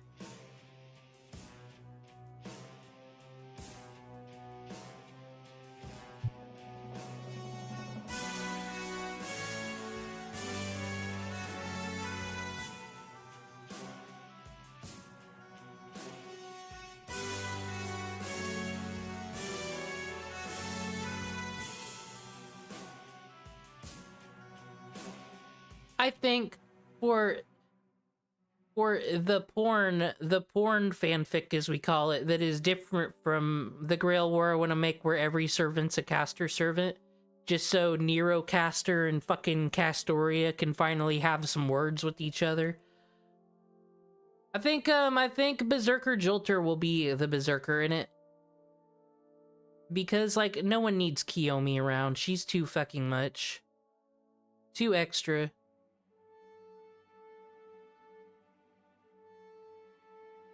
Ibuki? I mean, Asaka Hime is gonna be the assassin. She's gonna just fucking do nothing. Am I wrong? But were all of her events, the whole point is like, the world is too much. I just want to be on my fucking tablet all day, so I'm just gonna get rid of the world. So it won't stop, like, and she creates like the fucking Amazon or whatever. She's my fave.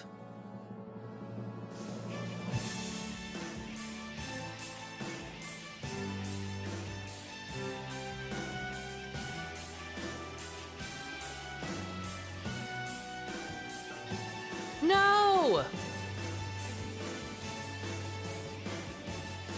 So, you know, talking about female gooning, the truth is there are people that I think misunderstand fanfiction. Like, they read the fucking Harry Potter or My Immortal or whatever, and they think that's what fanfiction is. A whole bunch of people writing cringe stuff on the internet. I guess that's what you think if that's all you see. But there's some good stuff out there, but I argue that is what the female gooners are doing. Because as I said, the females, they like their plot. They need their plot. They can't just go watch a clip on Pornhub and that's good enough. No. So, like, that's where it all is. And I feel like fanfiction is 95% women.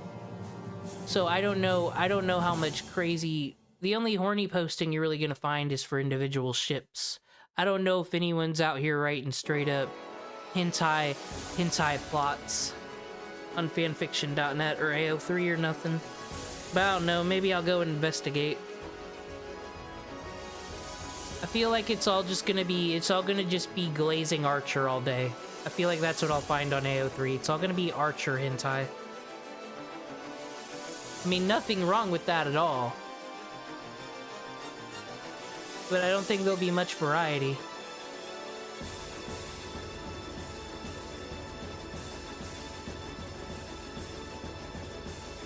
Yeah, one of those there, and I brought this up in the fanfiction debate.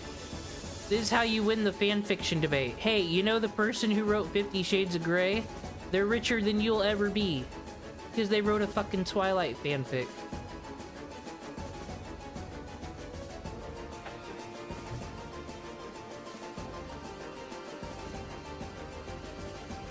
Yeah, it also bothers me that everybody seems to prefer with Castoria, like, her first and second ascension, when I think her third ascension is, like, one of the best designs Artorias. Like I said, it's weird because you go from King Arthur, female King Arthur, the iconic Fate Stay Night design, to, like, this Eastern, like, sage look, but still mythical with all the crystals. It's just really well designed. But no one, if I go down the support list, no one ever has her in the correct form. I'm judging them.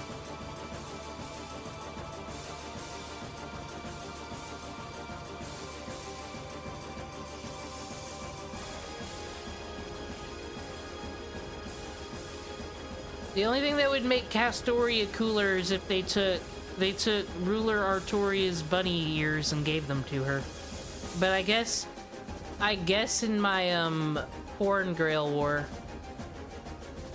the Porn Grail War as we'll call it, yeah, what else do you need? I mean, that's what the command seals can be used for. Accessories and NFTs. It's still a gacha after all. It's what I'm saying. I like the third ascension Castoria. She's the bestest. Or maybe what you're saying is because of Lost Belt 6, like, she's a fairy or something, right? So, like, kind of a different character.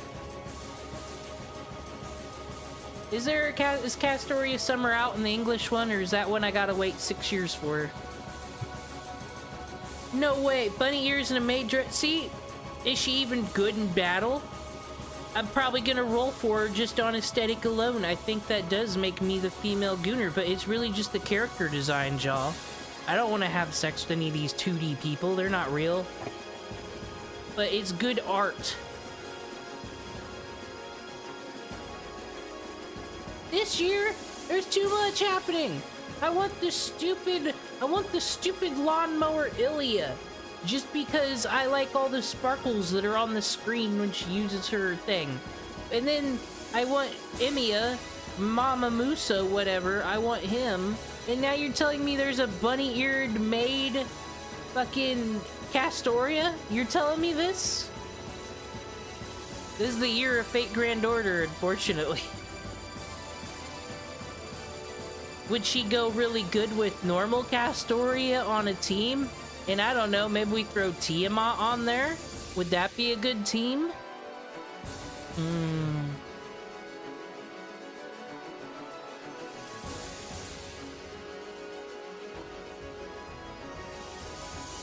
I can triple, oh god, triple Castoria?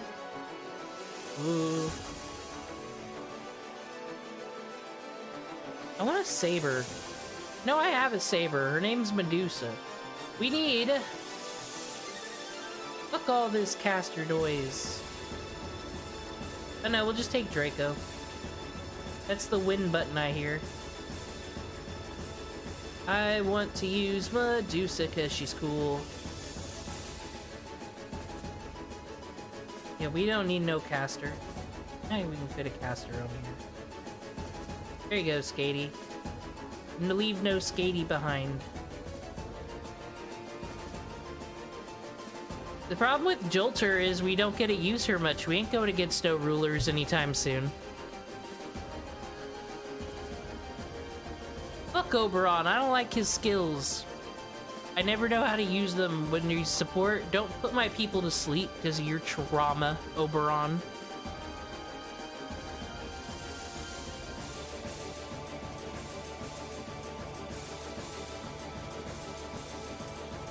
I don't like Dragon Lolly Nero. They won't fucking put her... Why am I getting blamed for the fact that they won't put her in the right fucking Ascension on my support list? Like, look, I fixed Medusa because I'm a good person. But no, apparently other people who play Fate just do not have the same respect that I do. Because I think Draco's third Ascension is fucking awesome.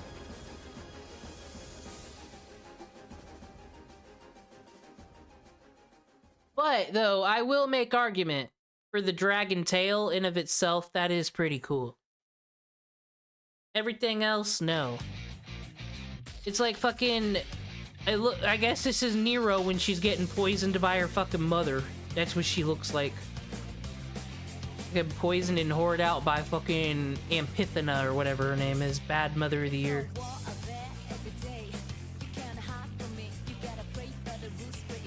I got Tiamat, though. I like her. I got her in second Ascension with her cute little sweater.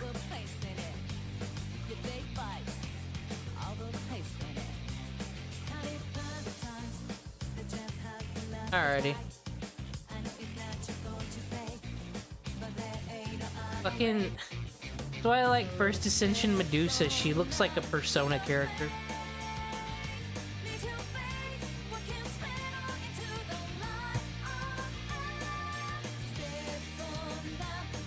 We also can't get too greedy on this account. Like, look at the servants I have. We don't need a desire more than we need. We've got everybody who matters, technically. Well, I mean, we don't have Heroic Spirit Emiya, and that's a problem, but he's a 4-star. We can take care of that later. What would her persona be? It would be Aegis's persona. That's pretty much who that is. I can't remember all these Greek names.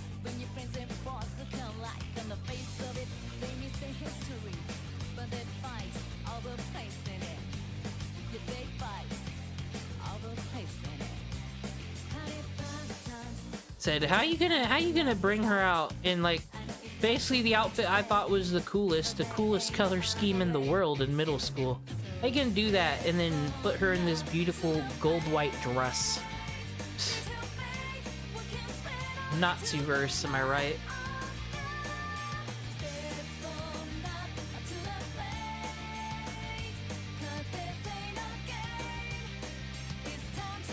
The end of the... Oh my god. Are we fighting the Babbage? That hussy? Everyone's favorite Hispundo, Babbage. We might need the John team for this. The John team that we did kick the original John d'Arc out for being a narc. It's true. I'll admit it. What? That's not for you. Why? Oh, because this was a filter. Never mind. I'm like, why are all the sucky ones here? Why do we have 2 of these? See, this is the thing I suck when doing the prep. This is never... we can say a lot of things about the fucking... And all these are new? They're not new. I've used them. I hate the fucking Noble Phantasm submenu. Not Noble Phantasm, Craft Essence. You all know what I mean. That's true. Okay, so like... Well, I mean, you can't roll for Draco unless that event's going on, so... Okay, so you're saying all these people don't need to go on a list. They just didn't complete the event. Well, there goes that type moon works for the government theory.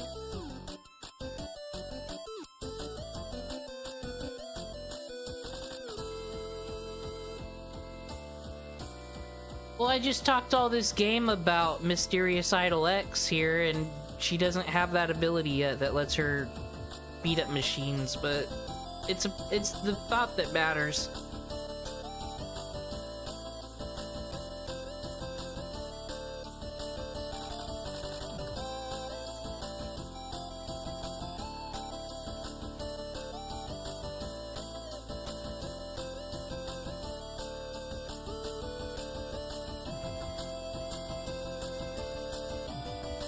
I have, actually one of the first 5 stars I ever got was Ilya.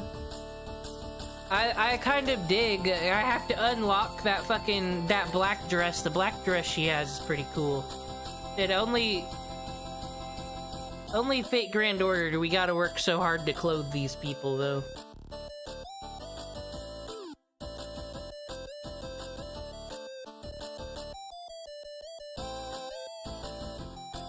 I don't know, what sucks is, I think the concept of Prisma Ilya is really cool. It's a Fate version of Card Captors, essentially. And the Oath Under Snow, all the recaps I see that, really cool. I just wish it wasn't fucking cringe lolicon. I can't... they just put that on TV in Japan, do they?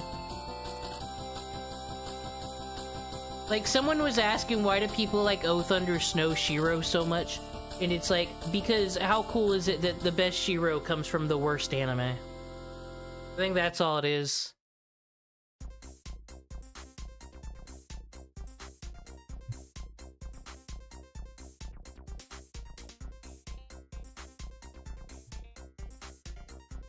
Because I also like the idea of, like I said, even with my cringe poor Grail War, my porn Grail War, my caster Grail War, I think it's cool just to... Because, I mean, pretty much the Grail War is like programming language. Everything's its program, everything works the way it needs to, so you just alter it, you just make different games.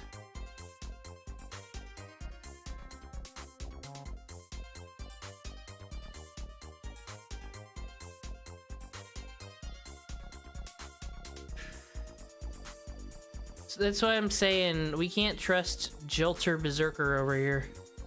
This is a great team. This is a great crew. We got the most innocent of the good versions with fucking J-pop star and then just straight up, I wanna be bad. She just used the power glove. Fucking Gondora there. So bad.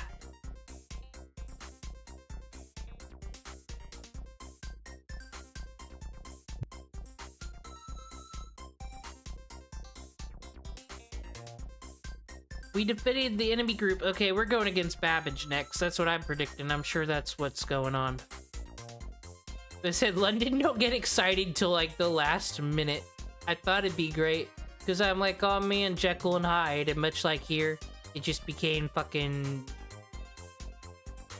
What's his face?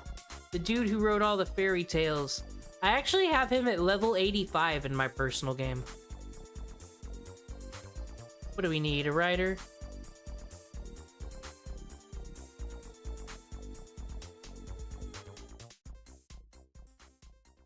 This is the rider that I put in support on my account. Well, there's my... See, these are my people. I got Kosakodal, my girl Maid Pendragon, and Francis Drake. Cause I had to work for all these 5 stars though, unfortunately, unlike this account where I'm just given everything. I don't want them though. They suck.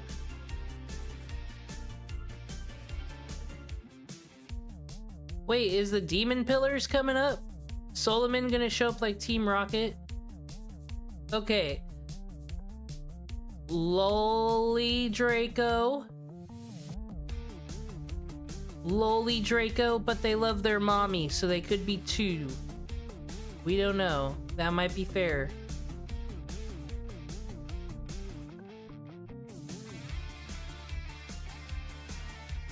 There's no Ascended Dracos in here. So we can go to this one. That's where they'd be. This is where people show that they're a cool, mature adult. Is their representative servant. See, Ruby says, I got Lancer fucking Tamamo, and I raised her to level 120. And you gotta look at that and say, respect! Fucking Oberon. No, we're gonna find an ascended fucking Draco. That's really cool, though.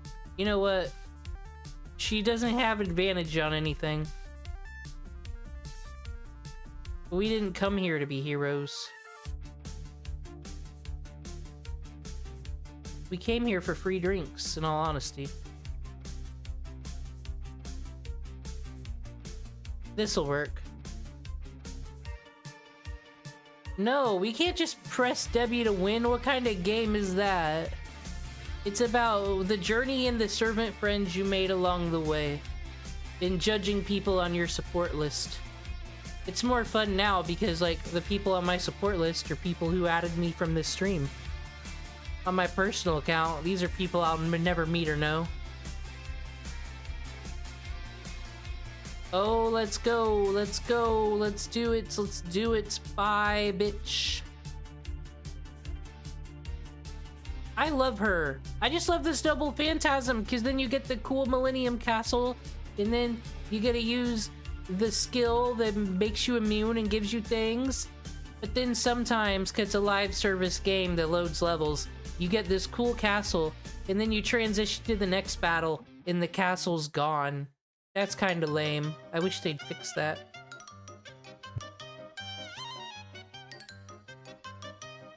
So fucking cool, it makes me want to read Tsukihime. I won't. Well, maybe the remake. Maybe. It'd be something different. But, like, fate never ends. Now, Melty Blood lore, that'd be pretty fun. Can I could just play Melty Blood on fucking easy, probably. I'm not good at fighting games.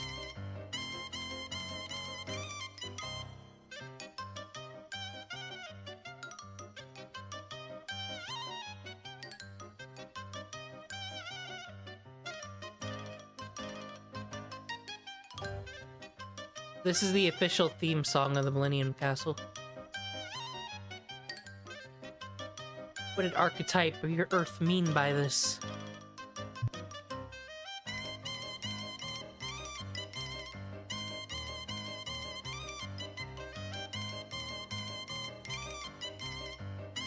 Dude, is a new version of Kirby Air Ride out? Has this song got a hot new remake?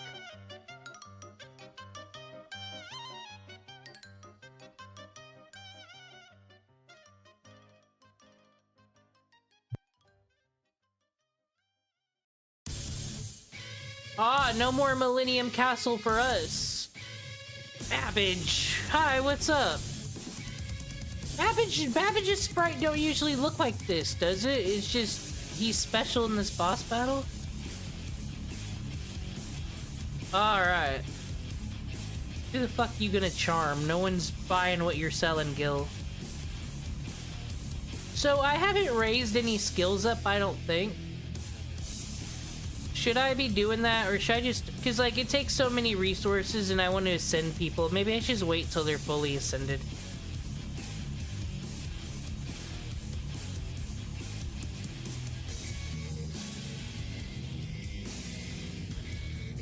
Okay, so now everyone... okay, let's say I'm picking all Buster. You all say I should put Noble Phantasm in the front.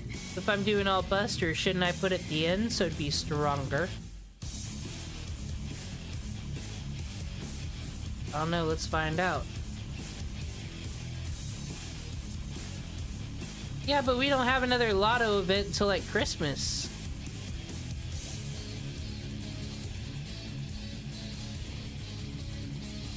Yeah, maybe just wait for the lotto event and then just put everyone's skills up. That's what I did in my personal game on our last lotto event. I leveled up so many people's. MP damage doesn't get affected by chain boost. What? I've been living a lie. This whole time. Lies. Oh, you're invincible? You think you're a Sonic song? Can I burn someone who's invincible?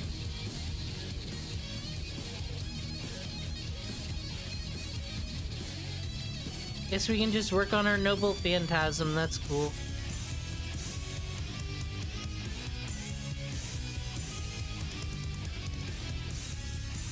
They forgot about Babbage? How could they? Oh, you can still burn them when they're invincible. That's cool.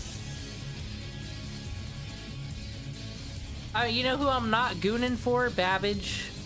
I'm gooning for this Hot Millennium Crystal Castle, though. This is as Sailor Moon as you can get.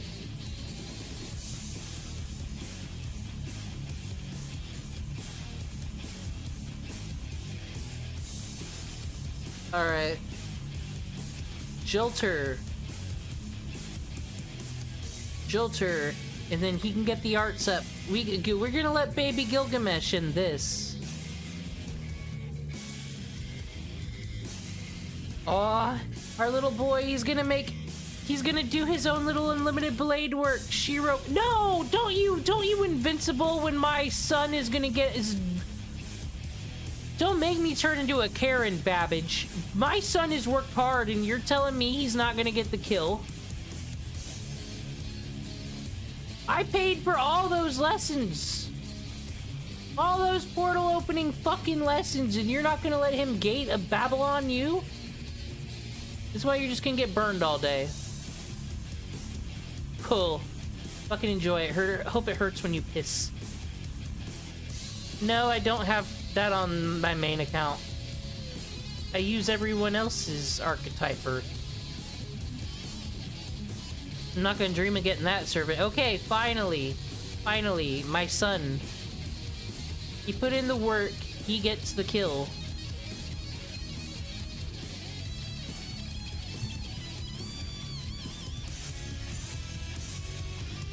Oh, he's killing his first robot.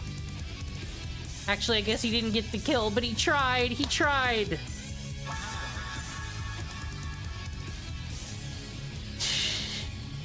Our little boy tried. Mom will come in to fix this. Oh, have I even seen her Noble Phantasm yet? That's cool. There, Mama came in and finished it. She doesn't have to put in a complaint with the private school now. The matter has been solved.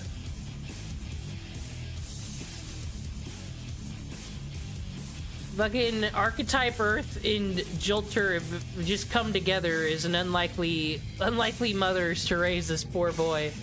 And he's making it work. He's making a name for himself in that London private school. Good for him.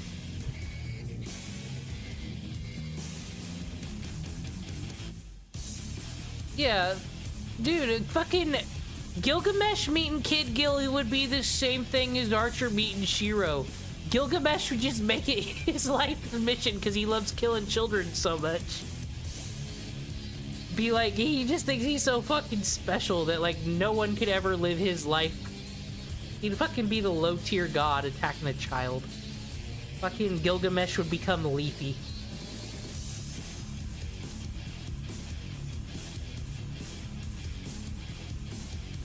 Let's do it. He's a fucking. He told that bitch to get in the back row. He's gonna do some parenting now. This was supposed to be a saber-faced team building, but it's come into raising our son and Jilter appreciation. Mordred's here too, but you know. We'll talk to her in Camelot.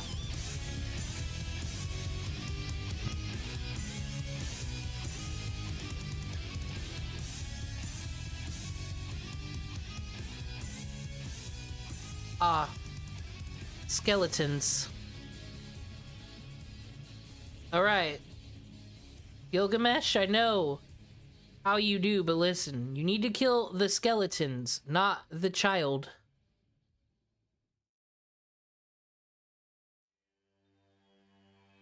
Aw, Gilgamesh is chilling at Araxia. Unlike Extra, where the moon cell throws him in the bad boy section. Because it doesn't want to hear him talk about how great he is. I find, by the way, opening 1,000,000 portals with gold heavy weapons, and it's Unlimited Blade Works, it's the same thing, right? I think some of the dubs call it Unlimited Blade Works. I find it more impressive than a stupid sword. Just being honest.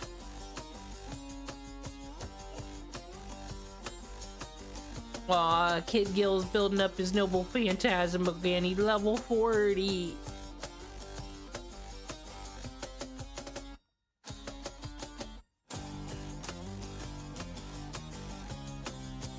Oh, Battle 3-3? Well, get gone.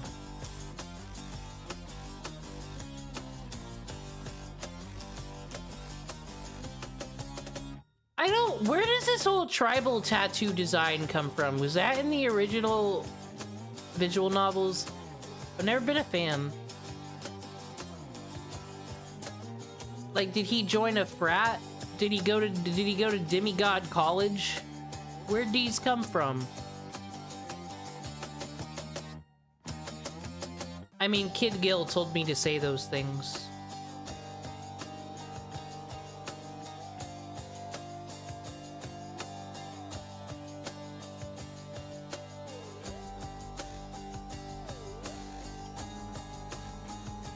That was a quick battle.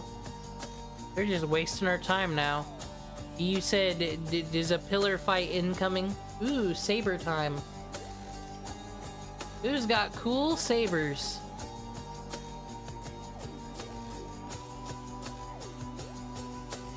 I mean, we said we could use this whole pilgrimage festival into our favor.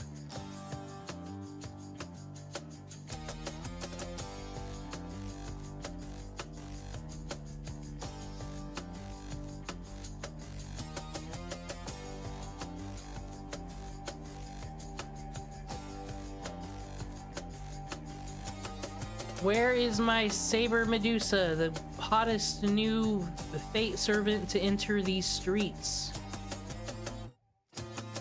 And Jilter. Just because.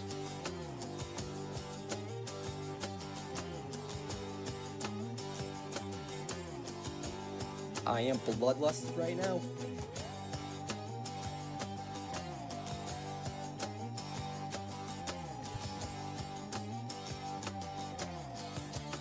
Now, how would one loop a noble phantasm? Isn't that what you fancy kids use to get through the lotteries and grind all those all day?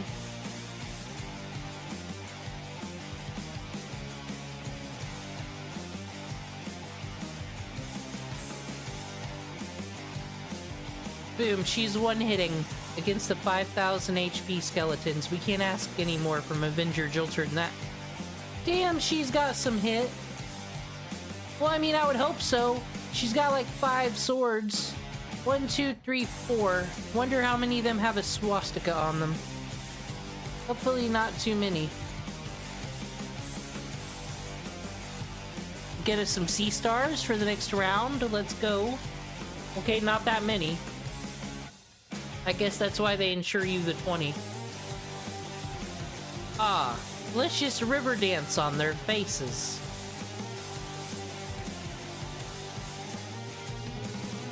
Or, alternatively,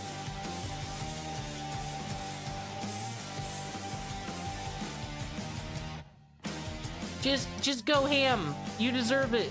Go, queen, go. Unlimited fucking purple fire, red fire, spear works. That's what we're gonna call that move.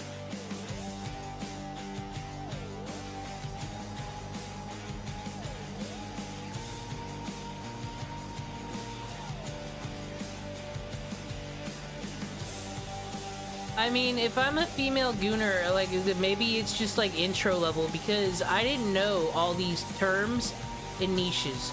I don't know why I have a Lucy Pyre gift membership that someone gave me, but she released this members only video, and I'm like, I have this gift membership, I have to watch it. And it was her explaining that, like, the hottest kink in Japan is like NTR, and I had no idea what that means. And it's just basically, it's like cuck stuff. It's cheating.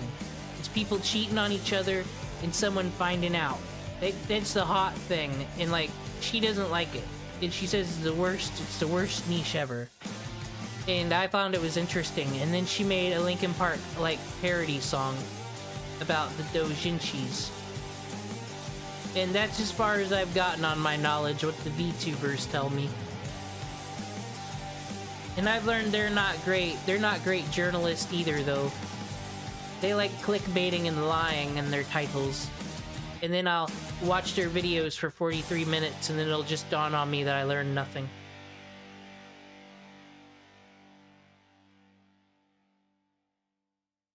Not much difference between the VTubing and the anime communities. They're kind of all the same.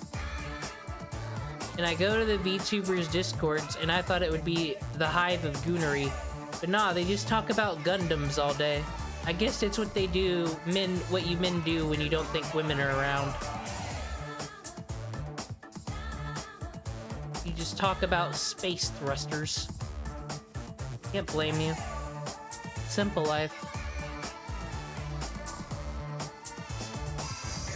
Okay, looping mainly depends on your units, but mostly includes meta servants. We do have Zufu. I don't have, but we make servants based on story here. Only royalty and Kid Gilgamesh is allowed. Unfortunately, I think I need better craft essences, is what I need, so I can make more solid teams that all work cohesively together. But another issue I have, is because I don't need everyone fully leveled, is I don't ever have everyone's skills.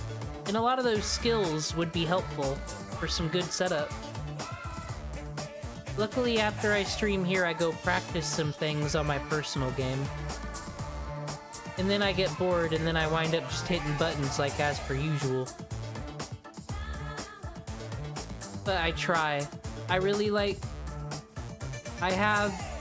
back from Ryder Ishtar's event back in the day. That craft essence that gives you like 25% drop rate on sea stars, and then I got that maxed out, so like now it's 50%, and I got it at a level 100. That took me 5 years to do. So making sea stars is like my thing now. Ruler Artori is pretty good at it, though. I'm gonna be real. Look at all these sea stars going into the second battle with. Let's not even look at these people.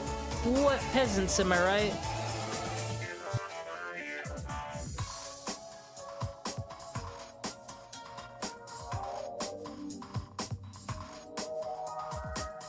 But we only get two sea stars for that trouble. That's not great. Jolter.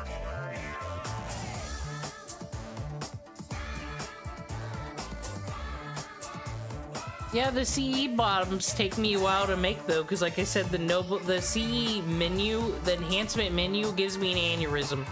Every time. I can never keep that crap organized, right? I wind up, it takes me a minute. But I think I got a system now.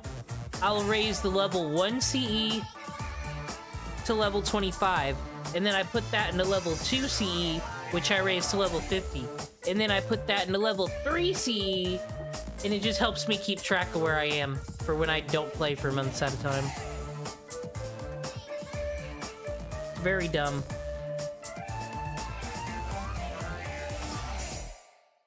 That just comes with these gacha games, though, I think.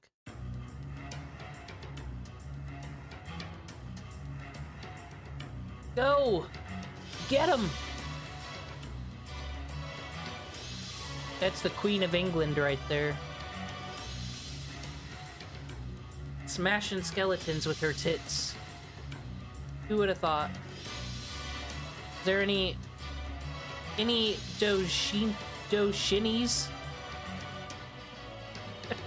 It's just foreign language. It's like when my parents, growing up during the Pokemon phenomenon, Pokemon is everywhere. They refused. They never said Pokemon. They said Pokemon. It's just gonna be these doshinis you talk of. Oh, I bet this is the pillar. Is this the pillar?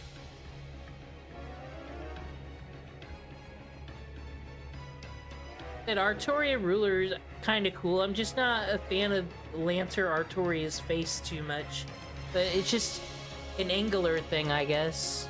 I call them the hair fangs. Mordred's got hair fangs. They spike, you see. And if these are hair fangs, Ruler Artoria's got hair katanas. Anyway, who are we going into this epic fucking battle with? Everybody says I could run double skatey. What the hell would that do for me? We could run...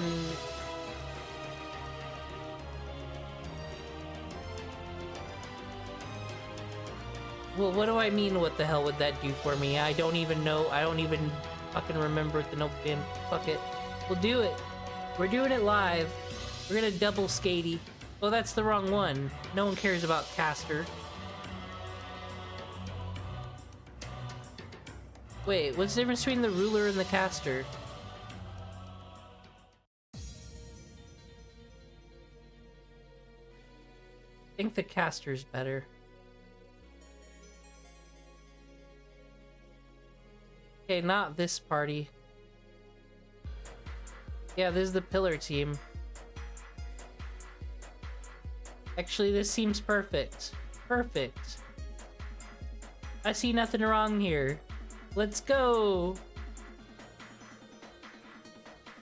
Aw, dude, we're at a crater in the ground! We found it! We found it, guys! The hole with the thing in it. I knew we could do it. Great work, team! Oh, hey! Enos Bugman Motto himself! Of course you're into steam engines. I bet you draw pictures of Thomas the Tank Engine too, you loser. Got him. We told him off. He's a user. Blue Puffball himself.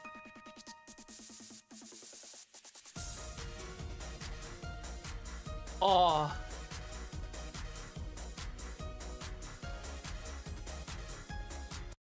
There we go.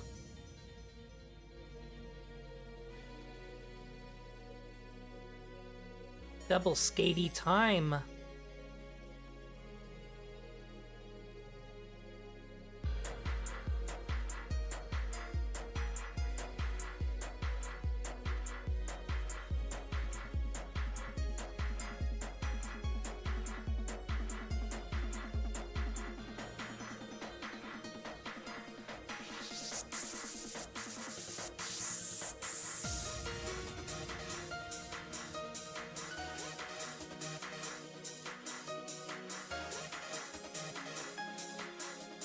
Is it gonna kill us, though?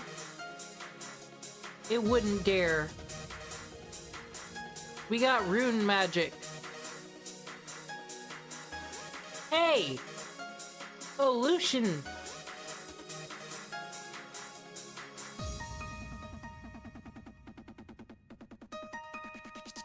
Yeah, actually, I remember these god pillars were a problem. They made me cry every day. That didn't hit too hard.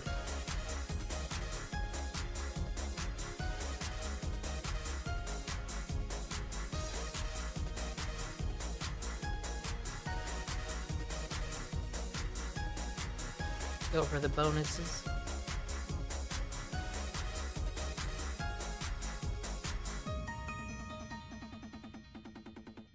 Well, we're gonna see what the double skatey hype is, but yeah, you're right, should have brought Draco.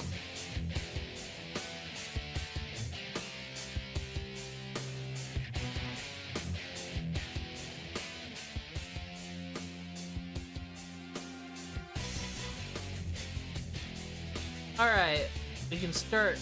Hey guys, what does Gate of the Sky do again?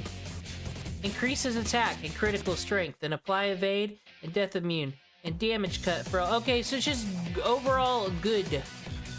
Just an overall good. And it'll raise our crit. So if we use it where we hit with this 100 quick, that'd be cool and epic, correct? And we like cool and epic, so we'll do cool and epic.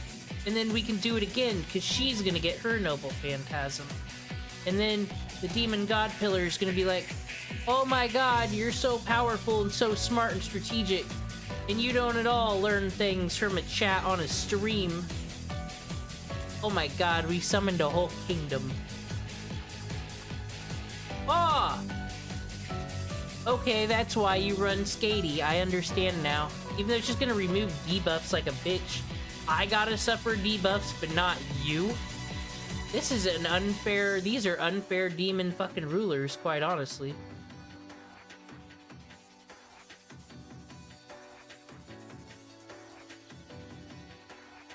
They're a bunch of bitches.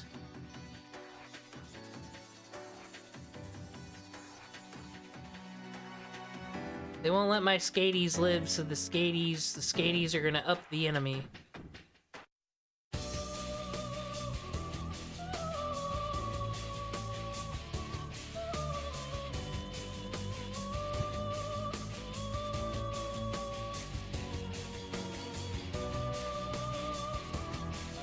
She's so cool!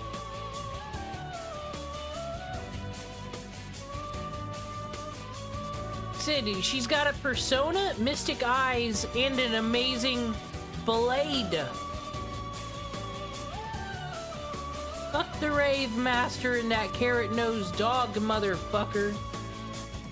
Well, she's dead now, but she was the true Rave Master, the true master of the blade. Yeah, she died giving us those stars. She died so Jolter could put her crit up. That's what she died fucking for, am I right? There's no dragons here. Just Jolter, and that's fine. Hey, catch this lower defense, bitch. Oh. Are we ready? Are you ready to inflict some fucking pain? Oh! What? What? You didn't even get to the third attack, you fucking bitch. I figured out how to do big damage in Fate. Woo! Just sacrifice Saber Medusa. But we all get Bond in the end, don't we?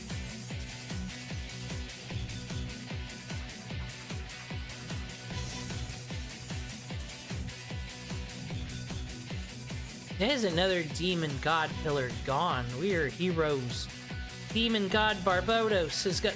Dude, he was from fucking the Pirates of the Caribbean? Good work.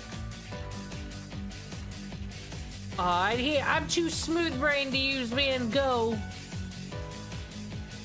What's up, penis bug dude? It's too late.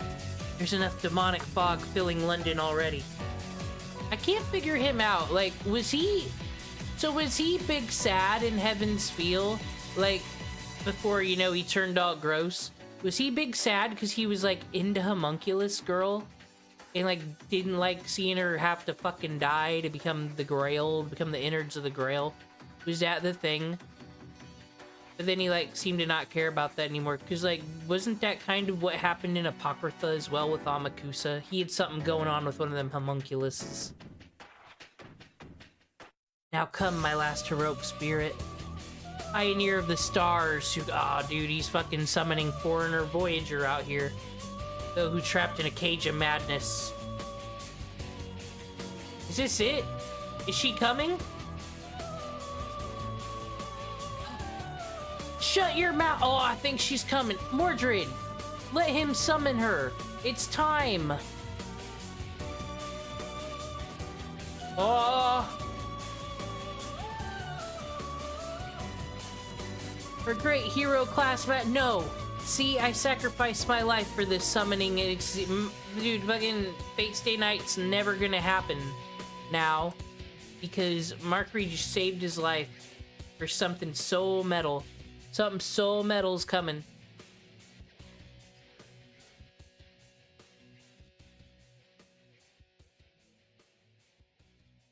And by that I mean Nikolai Tesla, the brokest bitch on the streets. The guy who was like the political streamer of his day, talking shit to the wrong rich people and then getting defunded on all of his stuff. Once again, there was petty drama back in the day just as there is now. This genius lost everything for getting in the wrong cliques and pissing off the wrong people.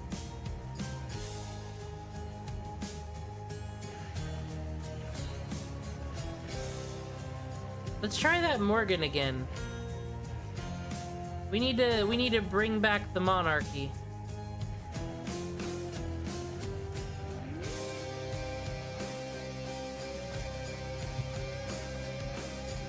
Here it comes.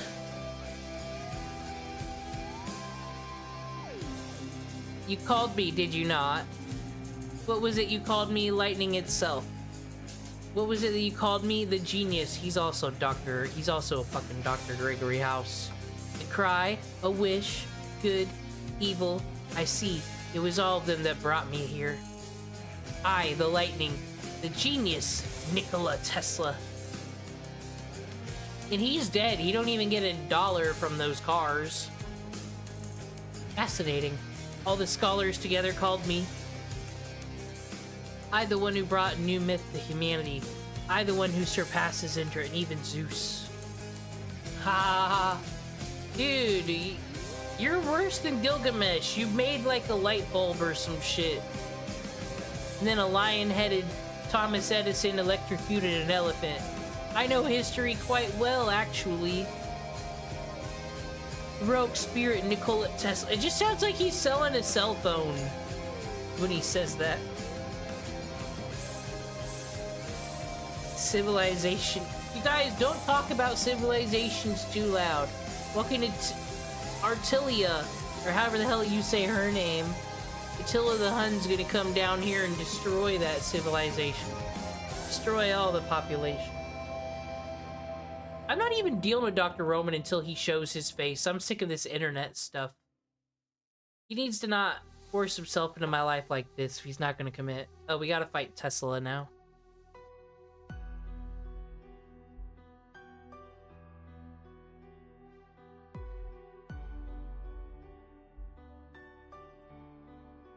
Tesla will not be in the Holy Porn Grail War.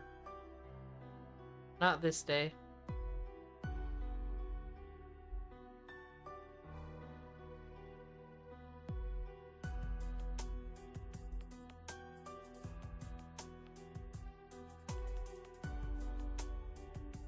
You know who she would go great with is Asteris, the Lady Liberty chick. They'd be making stars out here for days.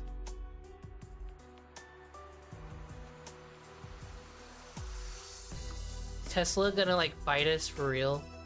That's foolish. He's an archer. Who even is he? Literal nobody.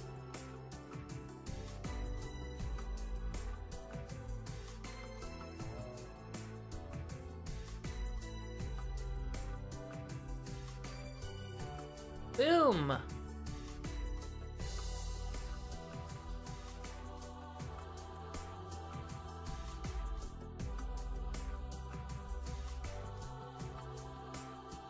Let's not forget what song pulled Medusa. We'll play her her diddly. Because we are undefeatable. Because the gacha loves us so damn much.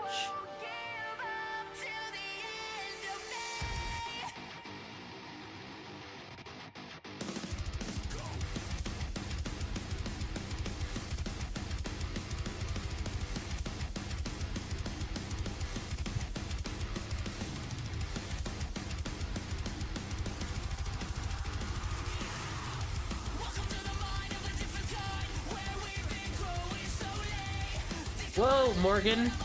Save some for the rest of us. She's cool too. Okay, I kinda want her. That was cool. Not a gooner. I'm just level 53.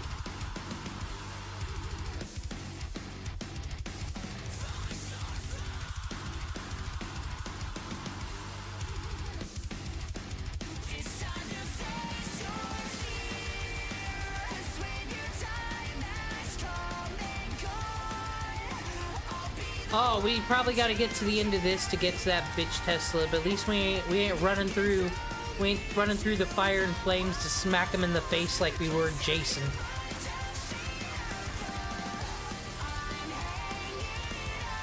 I like Francis Drake. She rolls with us. Became great friends with her.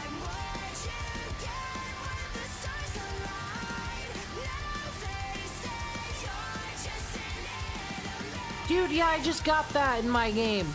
Like, the game even warned, like, do you have room for this 100 mil? Yeah, she's actually the greatest. Like, she's given more money to me than Robin Hood ever fucking did. I don't even get his rep.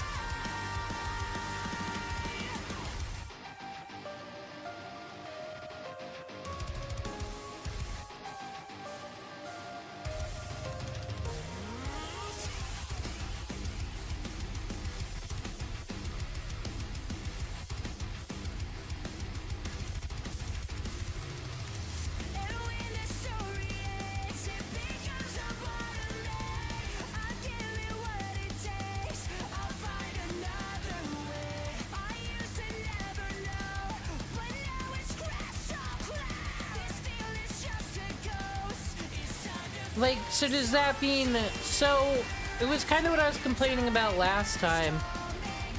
If it's in the story that she gave you all that money, that means it's fucking canon that everyone acknowledges that Da Vinci just sells services and goods at a ridiculous fucking rate for all sorts of things. This is just, we all acknowledge this, right? And no one's gonna have a fucking uproar. We can't get Teach to like fucking start a union.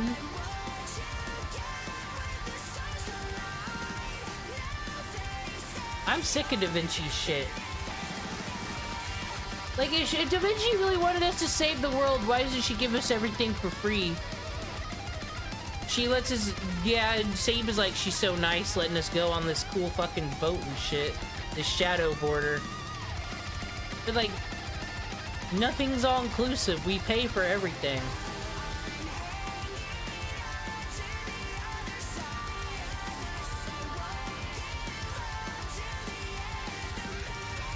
Oh, is that what it is? She says the QP's like making...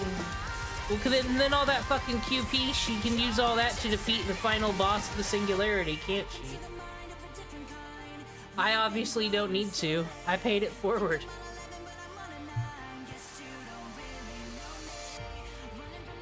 I'm telling you, Da Vinci is the scammer, ma'am.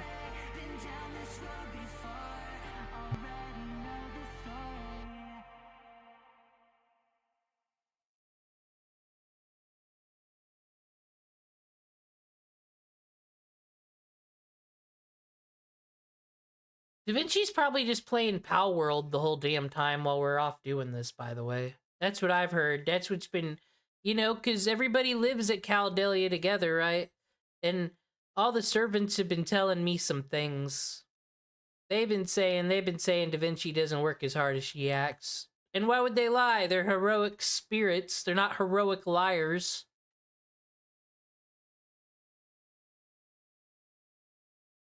Mordred's never told a lie in her damn life. She said, I'm gonna stab my dad, and then she did.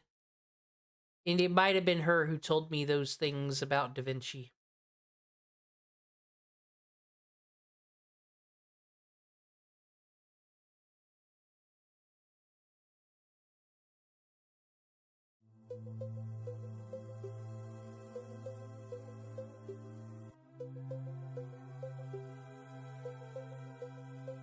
Alrighty. So I could destroy this first wave. That's fine and dandy. but I love using Morgan. Said she's so cool. Medusa's got like purple and black, and she's got blue and black. And there's something about the color combination of blue and black that says, yes, I am both regal, fancy, and I'm futuristic. It's how the human brain works with colors. It's nuts.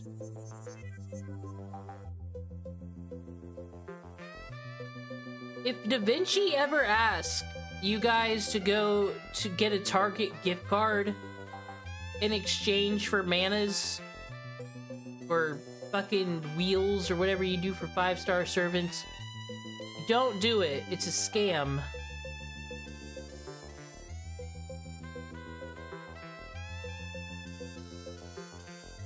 Aw, thank you for leaving it alive. Thank you. Aw.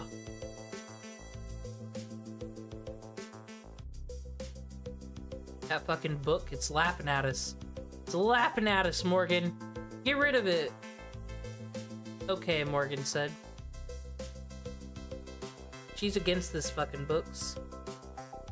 The original book banner, Morgan Le Fay. That's who this is, right? Morgan Le Fay. Look, futuristic, just because blue and black. It's like, oh man, alien. I think she does work for the aliens as well. I don't know what the hell is going on in the Lost Belts. I kind of wish it'd just been a Grail War. Grail world between time periods. I don't know why the aliens have to be fucking involved. It's no different than any Square Enix game, quite honestly. I do fate things to not think about Square Enix. It is how they do me.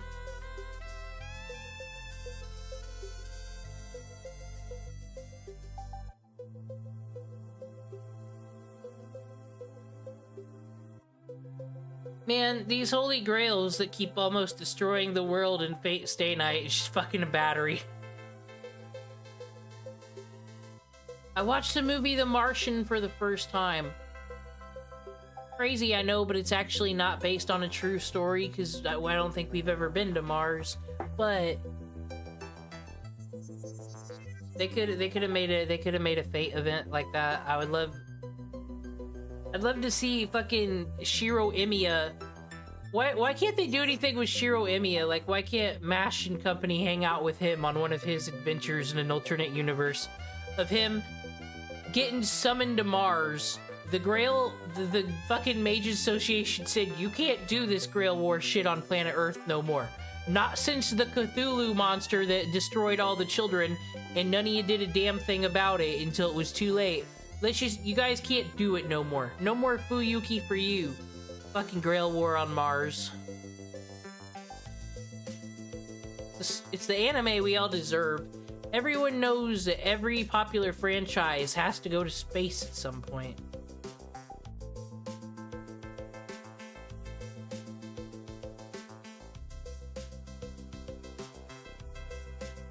And it's like... fucking... And there's like a moment in The Martian, I don't know, where he can just be like, I can keep saying I am the first person, the only human, the only man to have ever walked here, to ever have been there. And it's like, no one's ever gonna be able to top any of his stories ever. Because yeah, cool, you did this thing in the human world. He's been to motherfucking Mars.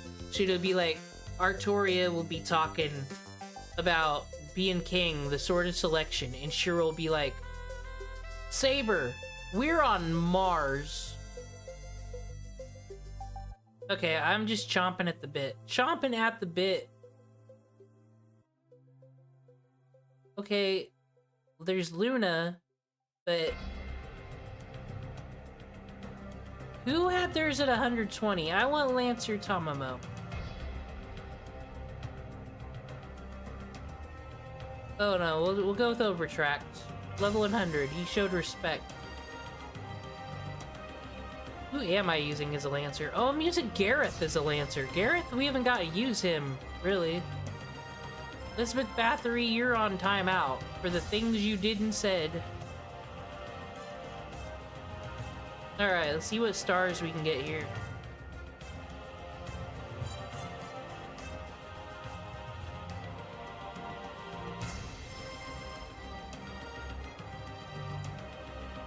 Well, it's like, you don't have to... It doesn't have to be canon. Well, I mean, that's his problem, because he fucking said everything's canon. It doesn't all have to be canon. Like, you can consider Fate Grand Order events, like, those shinnies in their own way, you know? Just little side fun stories. And I think it would get more people playing the game. Playing the game, being invested if there was some actual more Fate Stay Night shit. But like I said, it also kind of dilutes the product, though, when Fate Grand Order is cringe. Alright, Gareth, what do you got going on?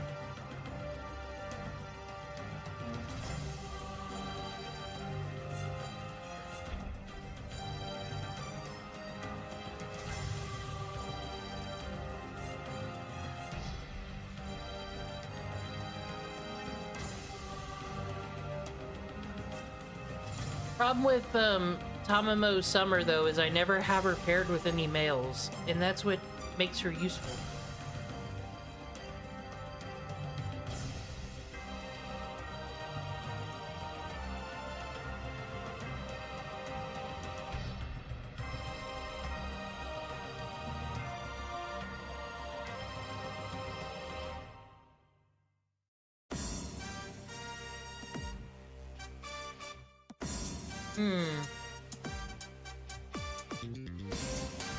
No, we don't want to do that. Not yet.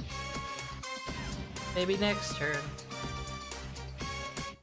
Been a little while, but I'm still battling, moving fast while you just prattling. No time for me, no tangling. Hit you in the spot with no angling. A lot of anger in it.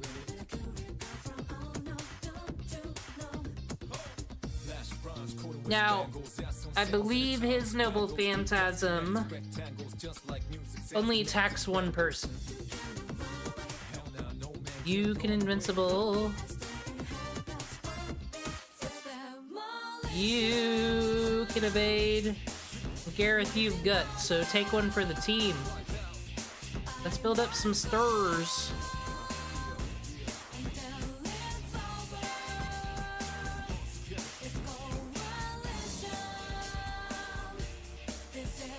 Oh, look at that. 56 Tesla, you better kill someone in the eyeball. Because you're not going to enjoy next turn, sir. I got a horny fox on my side.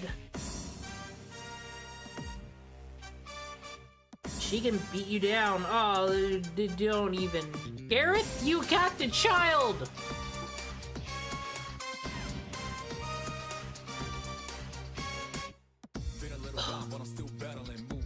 He attacked a youngin'. He was just a boy.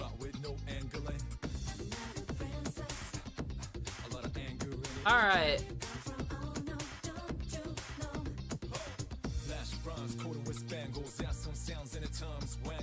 I don't think Tesla's surviving this turn. I think he's done. Yeah, he done. Oh, I forgot. Gareth's a girl. No, I'm not gonna feel bad about misgendering no Fate servant. Fate doesn't want me to get it right most of the time.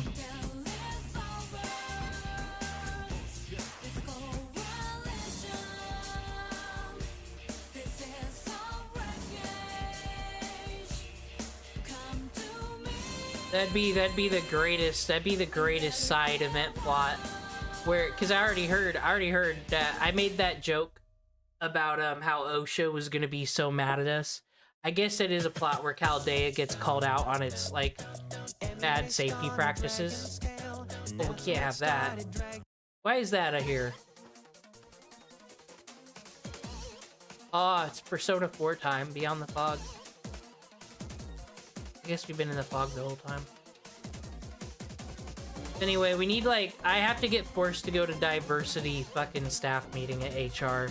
Because I keep misgendering all the damn servants. Like, what is Simayai? And I pronounce them wrong, dude. I'm gonna be so cooked at that meeting. Cooked.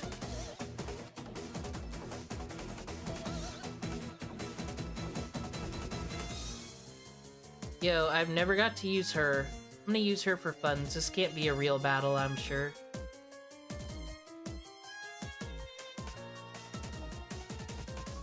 Let's go. We don't need no riders, motherfucking berserkers.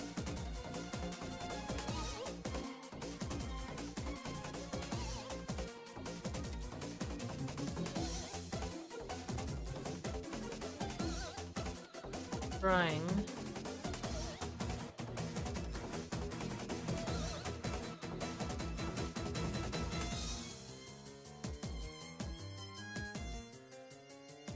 Okay. There, just fixing my playlist. Oh, yeah, this is where the Goon Squad just flies up in here. I need to watch Lord El Malloy case files. Okay, Tesla, why aren't you dead? You were a heroic spirit of heaven and earth from old myths. I'd have burned you up with a laugh, but you're the guy with a motorcycle in a midlife crisis. You can't even stand up to me. I'm innovating. I'm helping the world. I'm making Starlink. What are you? Nothing but stuck in the past. A joke. Oh damn, it's getting deep over here. Now that's just golden. I'll show you the ace up my sleeve as well. Oh dude, she's here too? Everybody just shows up last minute in fucking London. What's this about? Hi there, excuse me, could you stop for a moment? This is London, right? City of Fog, London? I guess it's just what people call it. Where's the British Museum, Clock Tower, St. Paul's Cathedral? Oh, she's a tourist. She's not even here for no battles. Where are the fish and chips I was looking forward to? Oh, is Tamamo a Karen? What about the scones? Clotted Cream, Farnham, and Mason's flagship store. I might have got these tickets on discount. But they might have said that it's the bad season and that's why they were cheap. But I'm an American, and things will be open when I say they're open. Is my money not good to you? Like, okay, we're like trying to clear out the singularity, Tomo. I tagged along to vacation in London so I could rehearse. I tried to go on vacation last singularity and they didn't let me, so fuck you, Tomo. Tesla, it's a woman. You won't even begin to understand that one. I don't know who. Yeah, you don't even want to hear it. Oh, she's gonna. She just. We gotta go back on this one. Okay, he's complimenting her, calling her a beautiful lady. Actually. Well, it sucks because you don't have the images, but this would actually be, just reading the log would be a way easier way to do the story. I might actually start doing this in my personal game. Like I said, the problem is reading it on a fucking cell phone, one sentence at a time. This is way better. Did you get hit with the, okay, madness enchantment? I was just making sure she wasn't stealing. She would make a porn holy grail. Actually, she could be the villain in my hentai story. She did it. Trying to make Grail Wars great again.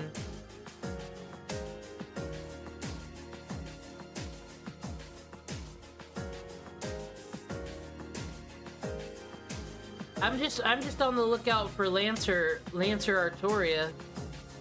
I'm doing the whole story next time because we're going to America. It's important. We gotta make sure Fate did it right.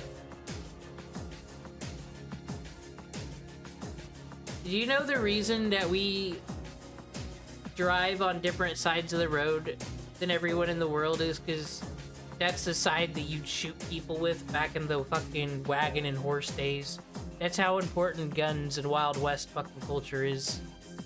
We refuse to change the way our roads are because of it.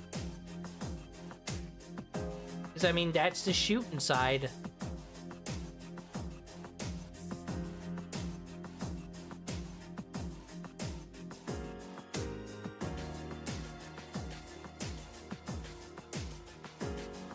I'm too smooth-brained to know what went on in those events with Karna and whatnot. It was also a porn Grail War, wasn't it? You were stuck in a house, Scooby-Doo style. That's what I got out of that event.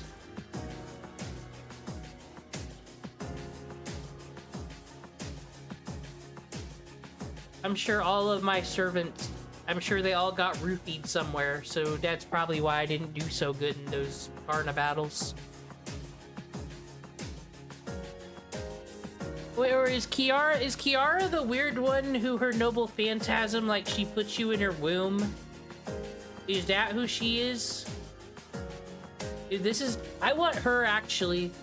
She shows up around, like, Valentine's Day on banners, right? Because she's Darth Maul. Darth fucking Maul.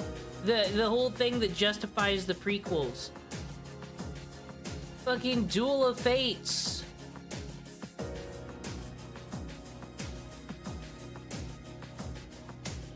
Oh, actually, you're right. Kiara would be the perfect villain.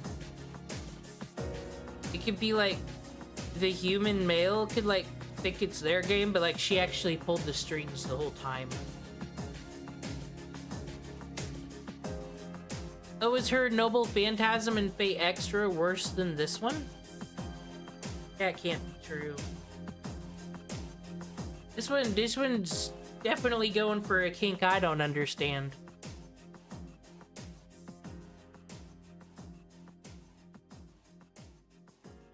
Huh.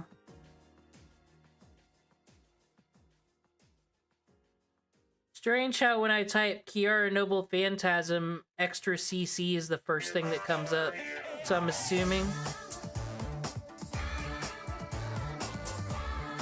This is important. This is important. Pause everything we're doing here.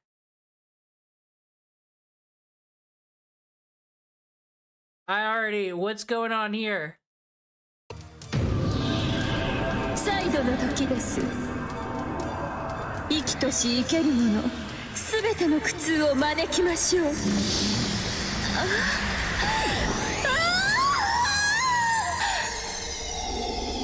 主上無変聖願度。観念、陸、妙智、縁、難所、言語、音量、不動、前奏、法雲。10万億度の彼方をこなし、共に浄土に参りましょうよ。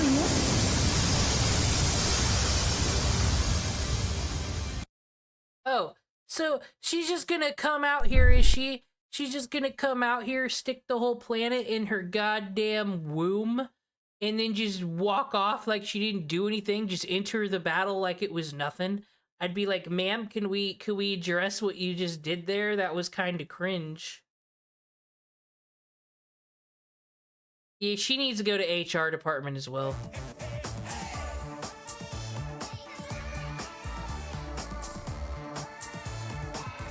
Like I say, she actually could be the villain in the scenario I'm selling.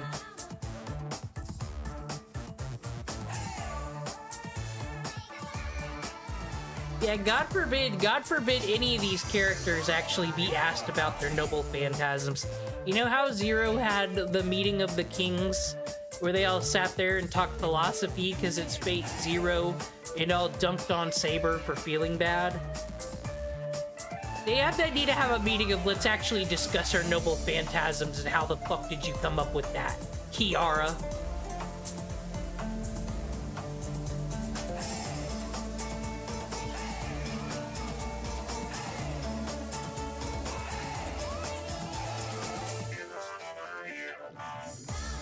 Morgan. Oh, this person cared enough to raise them to level 120. 120. Poor Bonnie and Clyde or whoever. I'm just loving my Berserker girls. And they're good parents as well. They raised Gilgamesh into a good private school boy.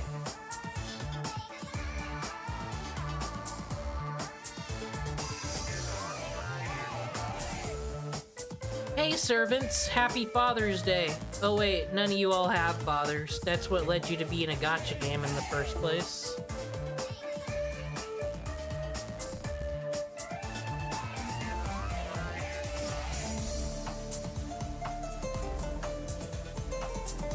Aw, Emiya Alter. I still don't know how to feel about him. Kinda looks like Dennis Rodman.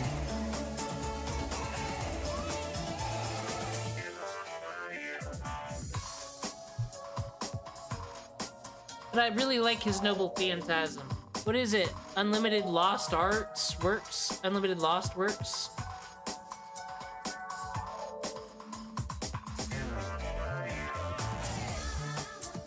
dude, Salter's gonna come out of the fucking sky with her lance, being like, "Look at me, I'm Salter." The joke's on her. Morgan fucking Le Fay's here. Oh, you got guts? You gonna fucking...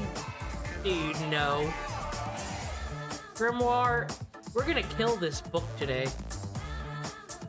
I'm gonna morning after this fucking book, trying to sit here and tell us what spells we can and cannot learn. This is why the Mages Association's fucked the fake Grand Order. These servant girls ain't gonna take it. They're out here doing fatherless behavior. This one's a stripper. This one's Black Sky, I guess. Morgan, she's just a rich woman. Morgan has damage bonus on Knights of the Round Tables. You know who's in the fucking round table? That King Arthur. Tesla, why are you still here? We're over you. We already met you and killed you. Go buy a social media platform, these cool kids said. Get out of here. Foxy lady. No, don't talk to her like that. She's fantastic. Everybody loves Renamon. Well, you shouldn't love Renamon that way. You should love Tamamo instead.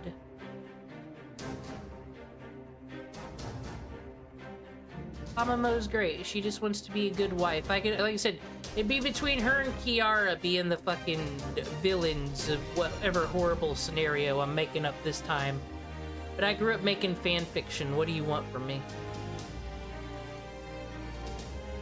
We didn't have these fancy iPhone games back then. You'd go make up your own iPhone games. Okay, wait, we're going against Tesla.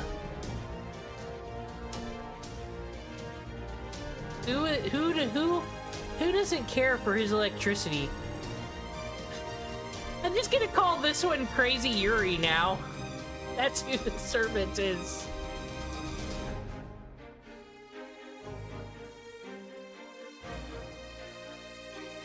Romulus was kinda cool. Fuck it, Crazy Yuri's coming. I think this could be... Well, we'll put Skady in.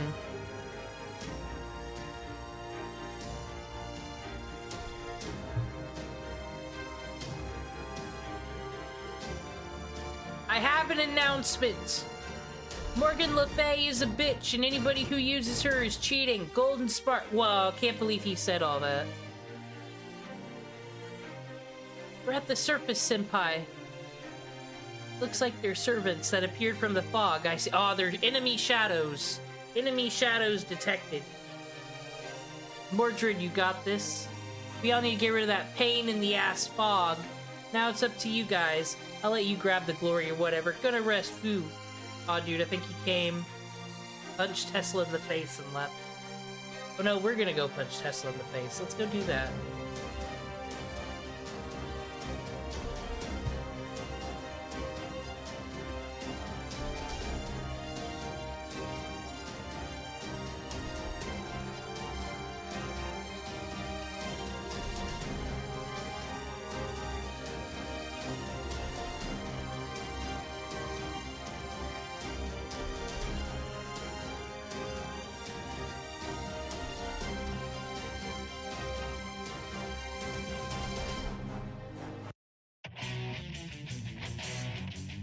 There we go.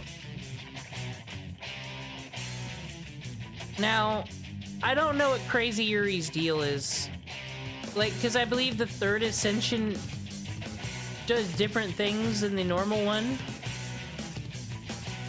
Fuck it. This just releases the Noble Phantasm, like, right away, doesn't it? Yeah. So we'll do this. So, like, Crazy Yuri does a rants video. Is this the form he takes?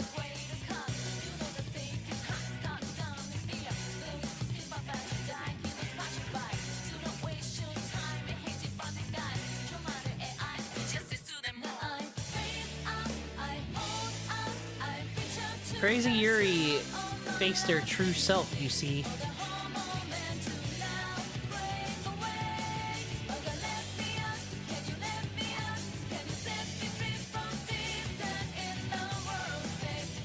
gonna clear out this fog with a fucking metal Zoid dragon with chrono time powers. What? Crazy Yuri won the battle. Why'd we even show up today? Damn.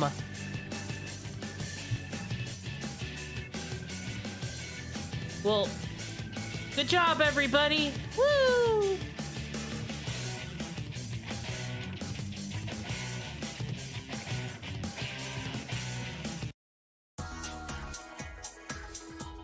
This fog is cleared up for sure now. Oh, we got... How much fucking AP do we have? Ridiculous amount, I'm sure. Enemy servant defeated. My lightning won. Too bad, Nikola Tesla. I guess you just got shocked by this revelation. Now that's a funny name. Thank you for coming, Mordred. Ha ha ha ha. He thought it was a funny meme as well.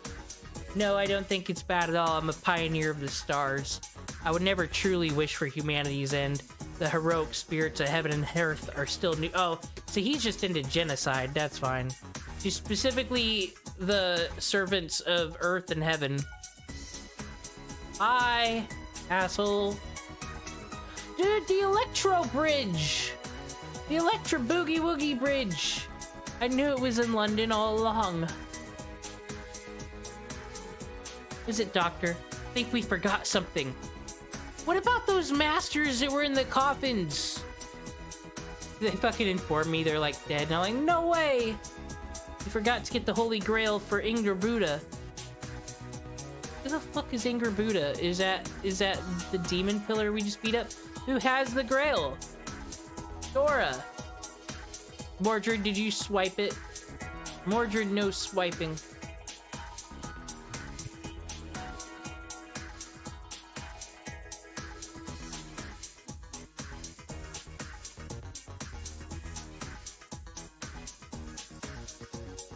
Alright, 2 more battles to go, I believe. They don't just give out treasure chests for nothing.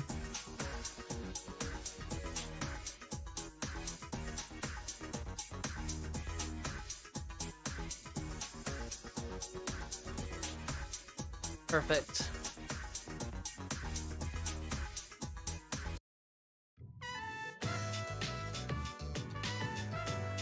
There she is! Oh wait, forget this noise then.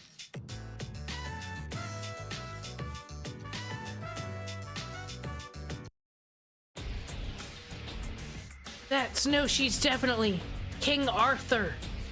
Unlike that one in Fuyuki, she's absorbing the remaining demonic fog as she manifests. This is bad. There's so much magical energy. It looks like she's a spear, not a sword. It's different. And her hair is different. It's spikier, like Mordred's. It's Mordred Lancer Artoria. Also, she's a J-pop star and mysterious hero in X. Similar to when Nikola Tesla manifested, but it's more clear. I can feel her Why do I even try reading? Okay, Dr. Roman, don't crowd her like that. She's the true one. Mordred, get off the fucking screen. You're not Sulter Lancer. Oh, no, she's gotta fight. They're enemies. King Arthur's right in front of me. You know who Mordred, why I like Mordred? She's kind of like female Inuyasha. Like, just born, it doesn't, like, I don't even think she cares about royalty that much. About just being king because king, I don't know, maybe I misinterpreted the story, but I just think she's just based. She does the right thing. I mean, I guess stabbing her mother in the fucking stomach wasn't doing the right thing. Everything else seemed above board. Inuyasha wouldn't do that.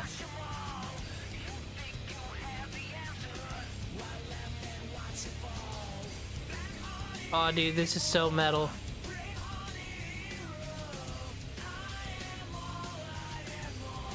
So many sea stars.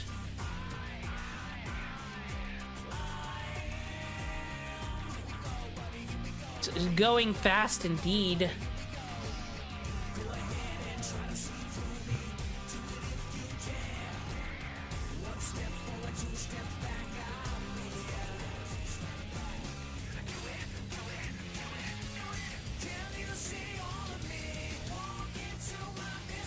Have we already discussed how cool Saber Medusa is?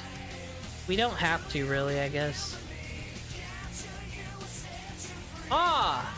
Obliterated! You ain't even making it to your noble phantasm, ma'am.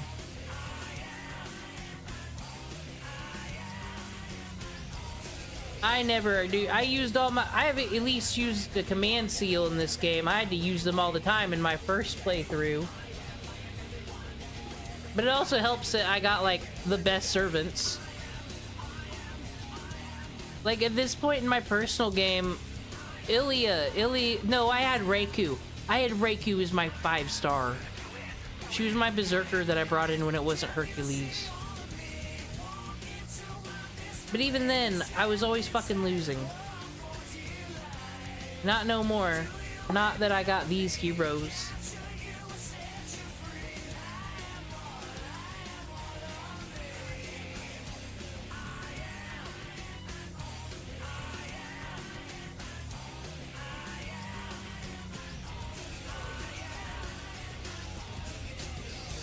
Bye! It was nice to meet you. You're really metal.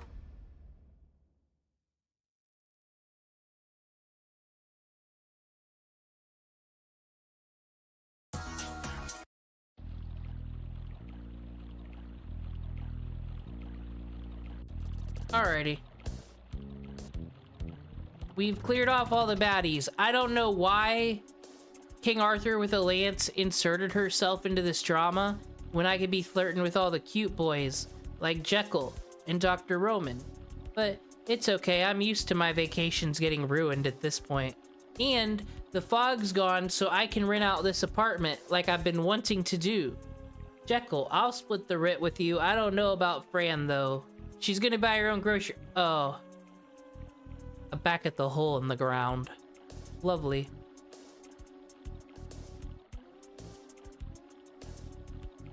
Reiku is fully bonded, so I have no reason to use her anymore. I guess I can get some more of them powerful grails. I never unlocked the secret, but I also didn't know what sea stars meant back then, so that could be half the problem. Ah, all the friends and family and Tamamos we made around the way. I guess if you think about it, each singularity is a grail war all on its own. Just instead of stabbing each other and fighting for wishes, it's just like the first episode of My Little Pony Friendship is Magic. We just meet a bunch of people and work out our things. So Fate Grand Order is the MLP of Fate. The space is opening! Here it comes! Aw, space is attacking us. I knew it!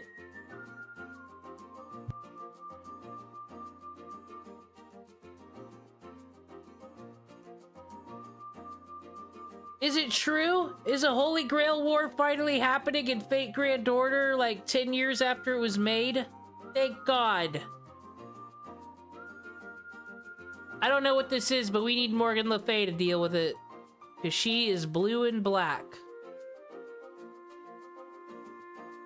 Galtia? Who's that?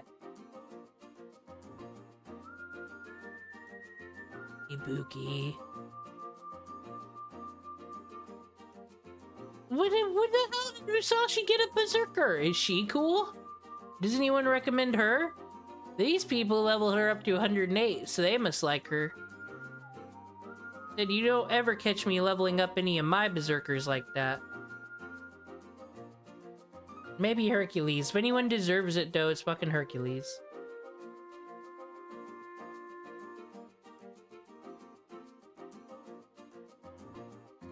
Next go around might be, because I've got a kabillion apples, a kabillion cobalt fruits, might do some ember gathering level up, might be a boring one. Oh! I didn't know you were just gonna show up. We were looking for that grail. Do you have it? We already beat one of these up. So, like, give us the grail, though? You wanna do that, sir? We did the thing. We did the thing. Give us the grail? You don't want to give us the thing, do you? It's fucking rude. Have you met Medusa? She has a cool jacket now. You wouldn't know anything about that, because she's from a future event. So, we know the future. You know what? When the fuck am I ever gonna use these? Just, you know. Why not? I can do what I want.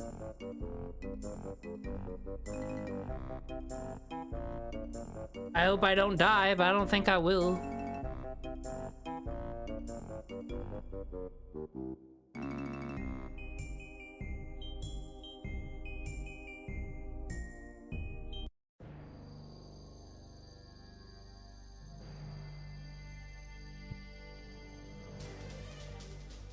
So much purple, blue glitters. It really feeds my dopamine. And we got evil eyeball creatures. Hey, Grand Order, such a good game. I take back all the hate I had. Look at that! Look!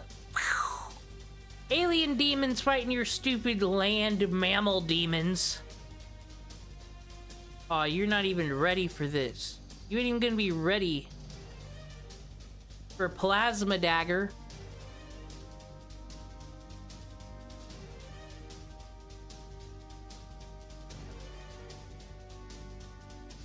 Okay, that wasn't... I thought we'd just wipe him out in one turn. How foolish of me.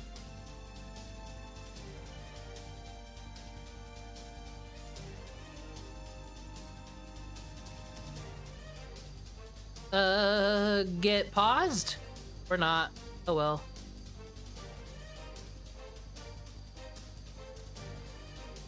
Oh well, we got like evades and gutses and whatnots thanks to a coin skatey.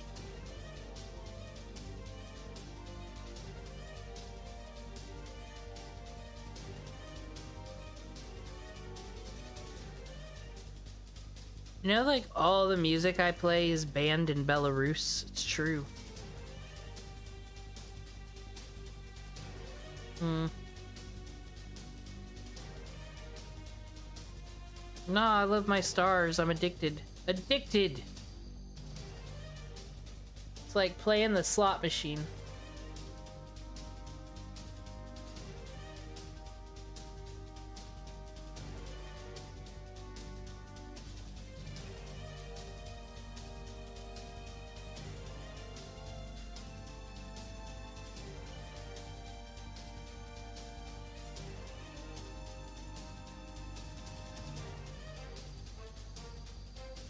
Skatey, is it your time?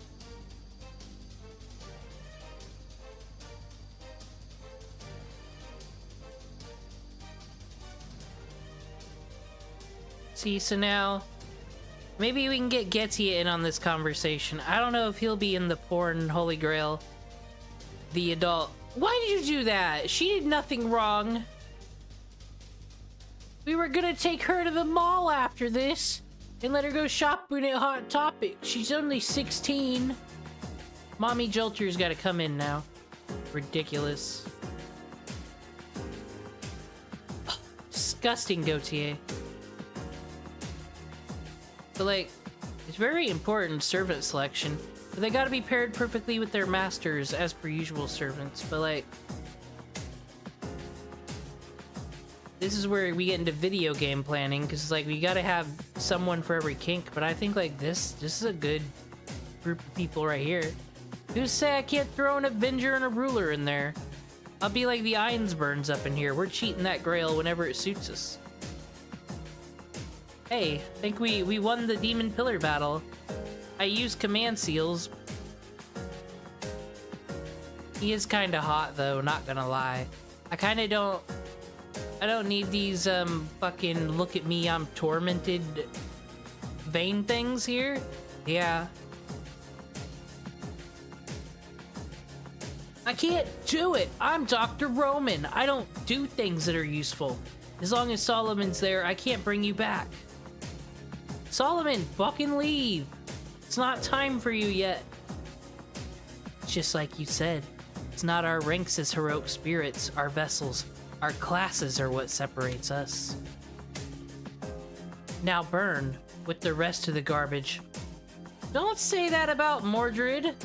Heroic spirit Mordred Kingslayer. I'll take my time to incinerate you thoroughly. Yeah, she is worse than Jaime Lannister, actually. She didn't save nobody. She just made everyone die.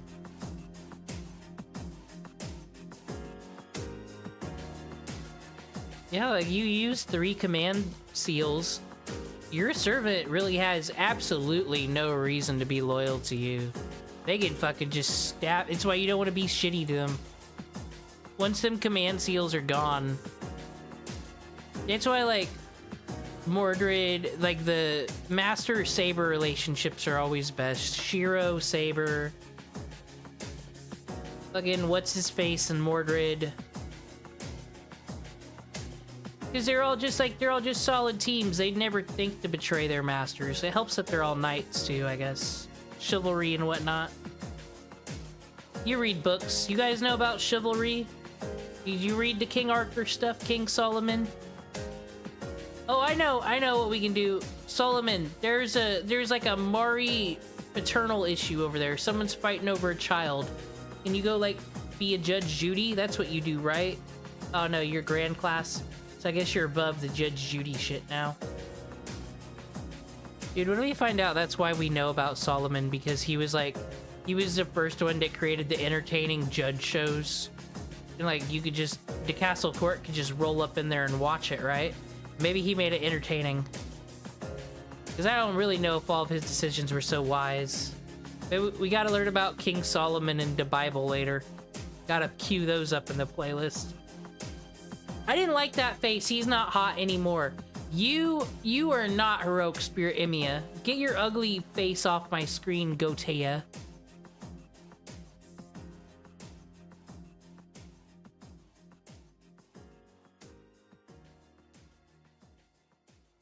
No, don't do that. You know what? I'm sorry. I'm sorry. I can't with you. Ruining husbandos. We don't get many of us as female Fate players, and you do this shit. Not fair. They don't do that to any of the waifu characters. Give them an ugly face out of nowhere. Hey, we did it.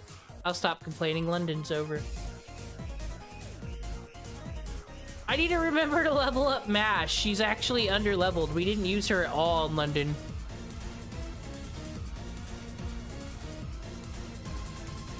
Well, we got some Mashu coins, that's for sure, and some pure prisms.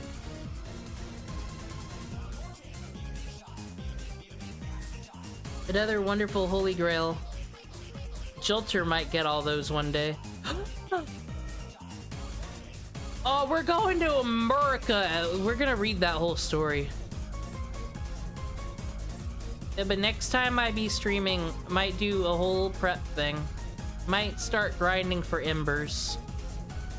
Problem is, there's only like 2 types of embers. Gonna have to do something. And we'll get to do 2 rolls. These are all just whatevers. We'll get some bells, why not? Everyone loves bells. And friend points. We can do a friend summon right now, actually. Yes, the land of eagles and burgers. We're gonna make sure they did it right. Okay, we got a Van Gogh. Maybe we'll use your Van Gogh later. See what it's all about. Van Gogh's been hyped. Oh yeah, same.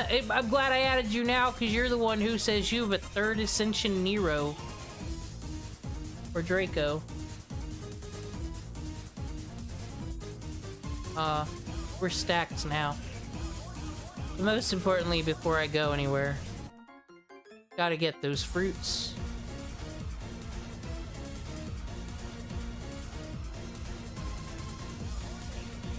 I don't know, is it a controversial thing to wish that they didn't do the class-specific embers and they were just embers and we didn't have to do all this? But I guess then you could just grind for embers whenever you wanted and it wouldn't be special. Oh, okay, so you're saying 3rd Ascension might be locked on my account, so I'm stuck with Lolly fucking Draco no matter what. Well, I guess we ain't using Draco no more. This is gonna be a protest that no one cares about, that only I'll do. Because Tiamat's better anyway. I will save those for later. Who is this guy? Is he any good? Or is he just Shinji with a crucifix? He's a 1-star. Can't trust him. Let's go shopping. I got Leaves of Evocation. I think that's what they're called. Let's go to fucking Da Vinci's shitty store.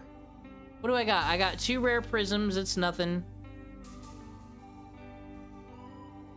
Okay, 760 leaves. We can do damage with that. Or we could just up. We'll do this first. 13 Colbat fruits. That's what our time in London today got us. We're just grinding all these. I guess this is a smart thing to do if you're doing the singularities.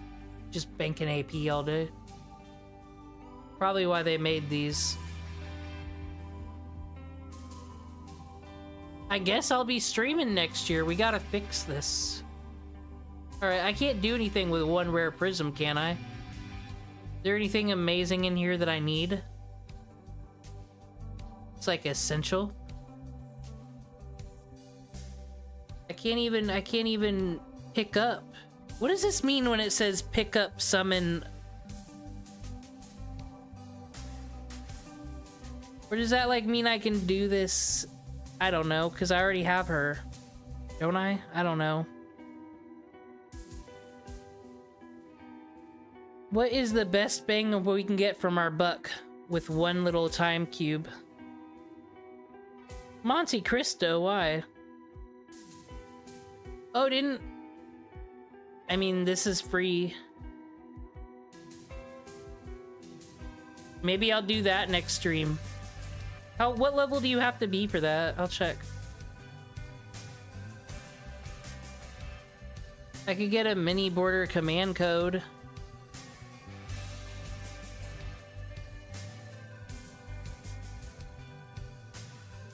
Yeah, maybe I'll just save my rare prisms. I don't think there's anything here that'll help me just fucking wreck the game.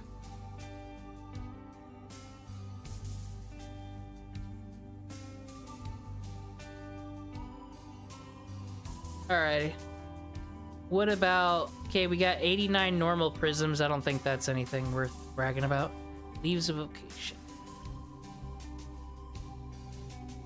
Okay. I don't need Elizabeth Bathory Halloween as much as I love her, because we got other people. We'll max out her Noble Phantasm. Boom. Problem solved. But of course, even though I bought it from you, don't just put it in my pocket. I gotta go to my mailbox, open it, then put it in my pocket. Thank you, Da Vinci. Your services are just so wonderful. Truly appreciate it. I mean, we could get Golden Boy for Rider. Because we're good on all the other classes. Nobunaga Archer, though.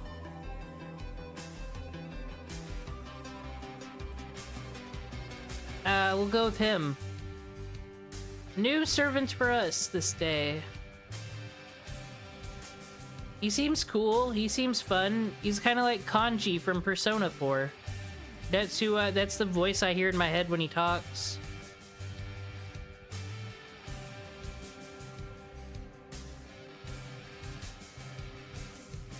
All right. Okay. Now I just want to check out this London Tower thing very quick.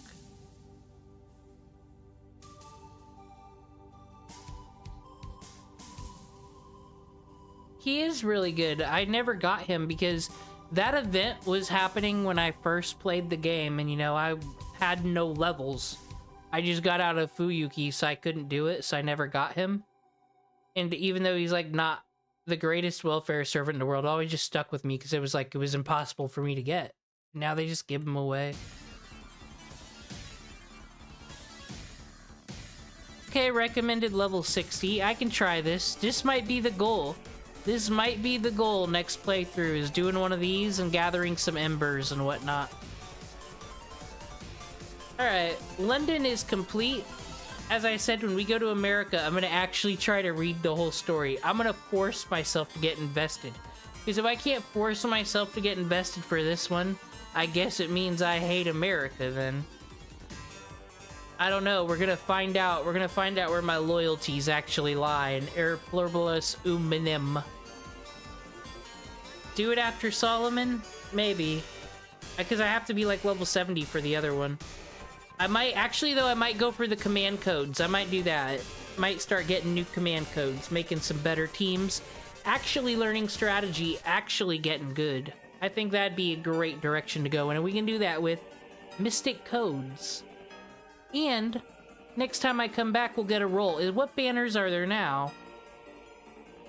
Because maybe if I wait a few days, there'll be even cooler banners. This one we don't need no more. Got her. I don't know these people. I do like Lobo. How long is this banner going for? I got till the 18th, so a couple more days on that one. I'm not gonna lie. I was working on other videos, but I was like, I had to roll. I had to stream the other day, because I'm like, I gotta roll on Jolter. Luckily, got that done before she was gone. And we got her. So it was a good time had by all. I do like Lobo. But we don't need any more Avengers. We're good on that. Alright. Thank you for turning up. I think that this is the earliest stream I ever did. I got the whole day ahead of me now. It's Father's Day. Go enjoy hanging out with your fathers. Mine disowned me because I had a Star Wars opinion he didn't agree with one time. So no Father's Day for him. And that's where that is. But but everybody else, no fatherless behavior for the rest of you. Let's go, and then I'm gonna go find some fate porn, I guess. I guess that's where this path has taken me. That's what happens when you suffer fatherless behavior. You learn about the Doshinshis. That's what I'm gonna do. I'm gonna go check out the Doshinshis. See y'all later.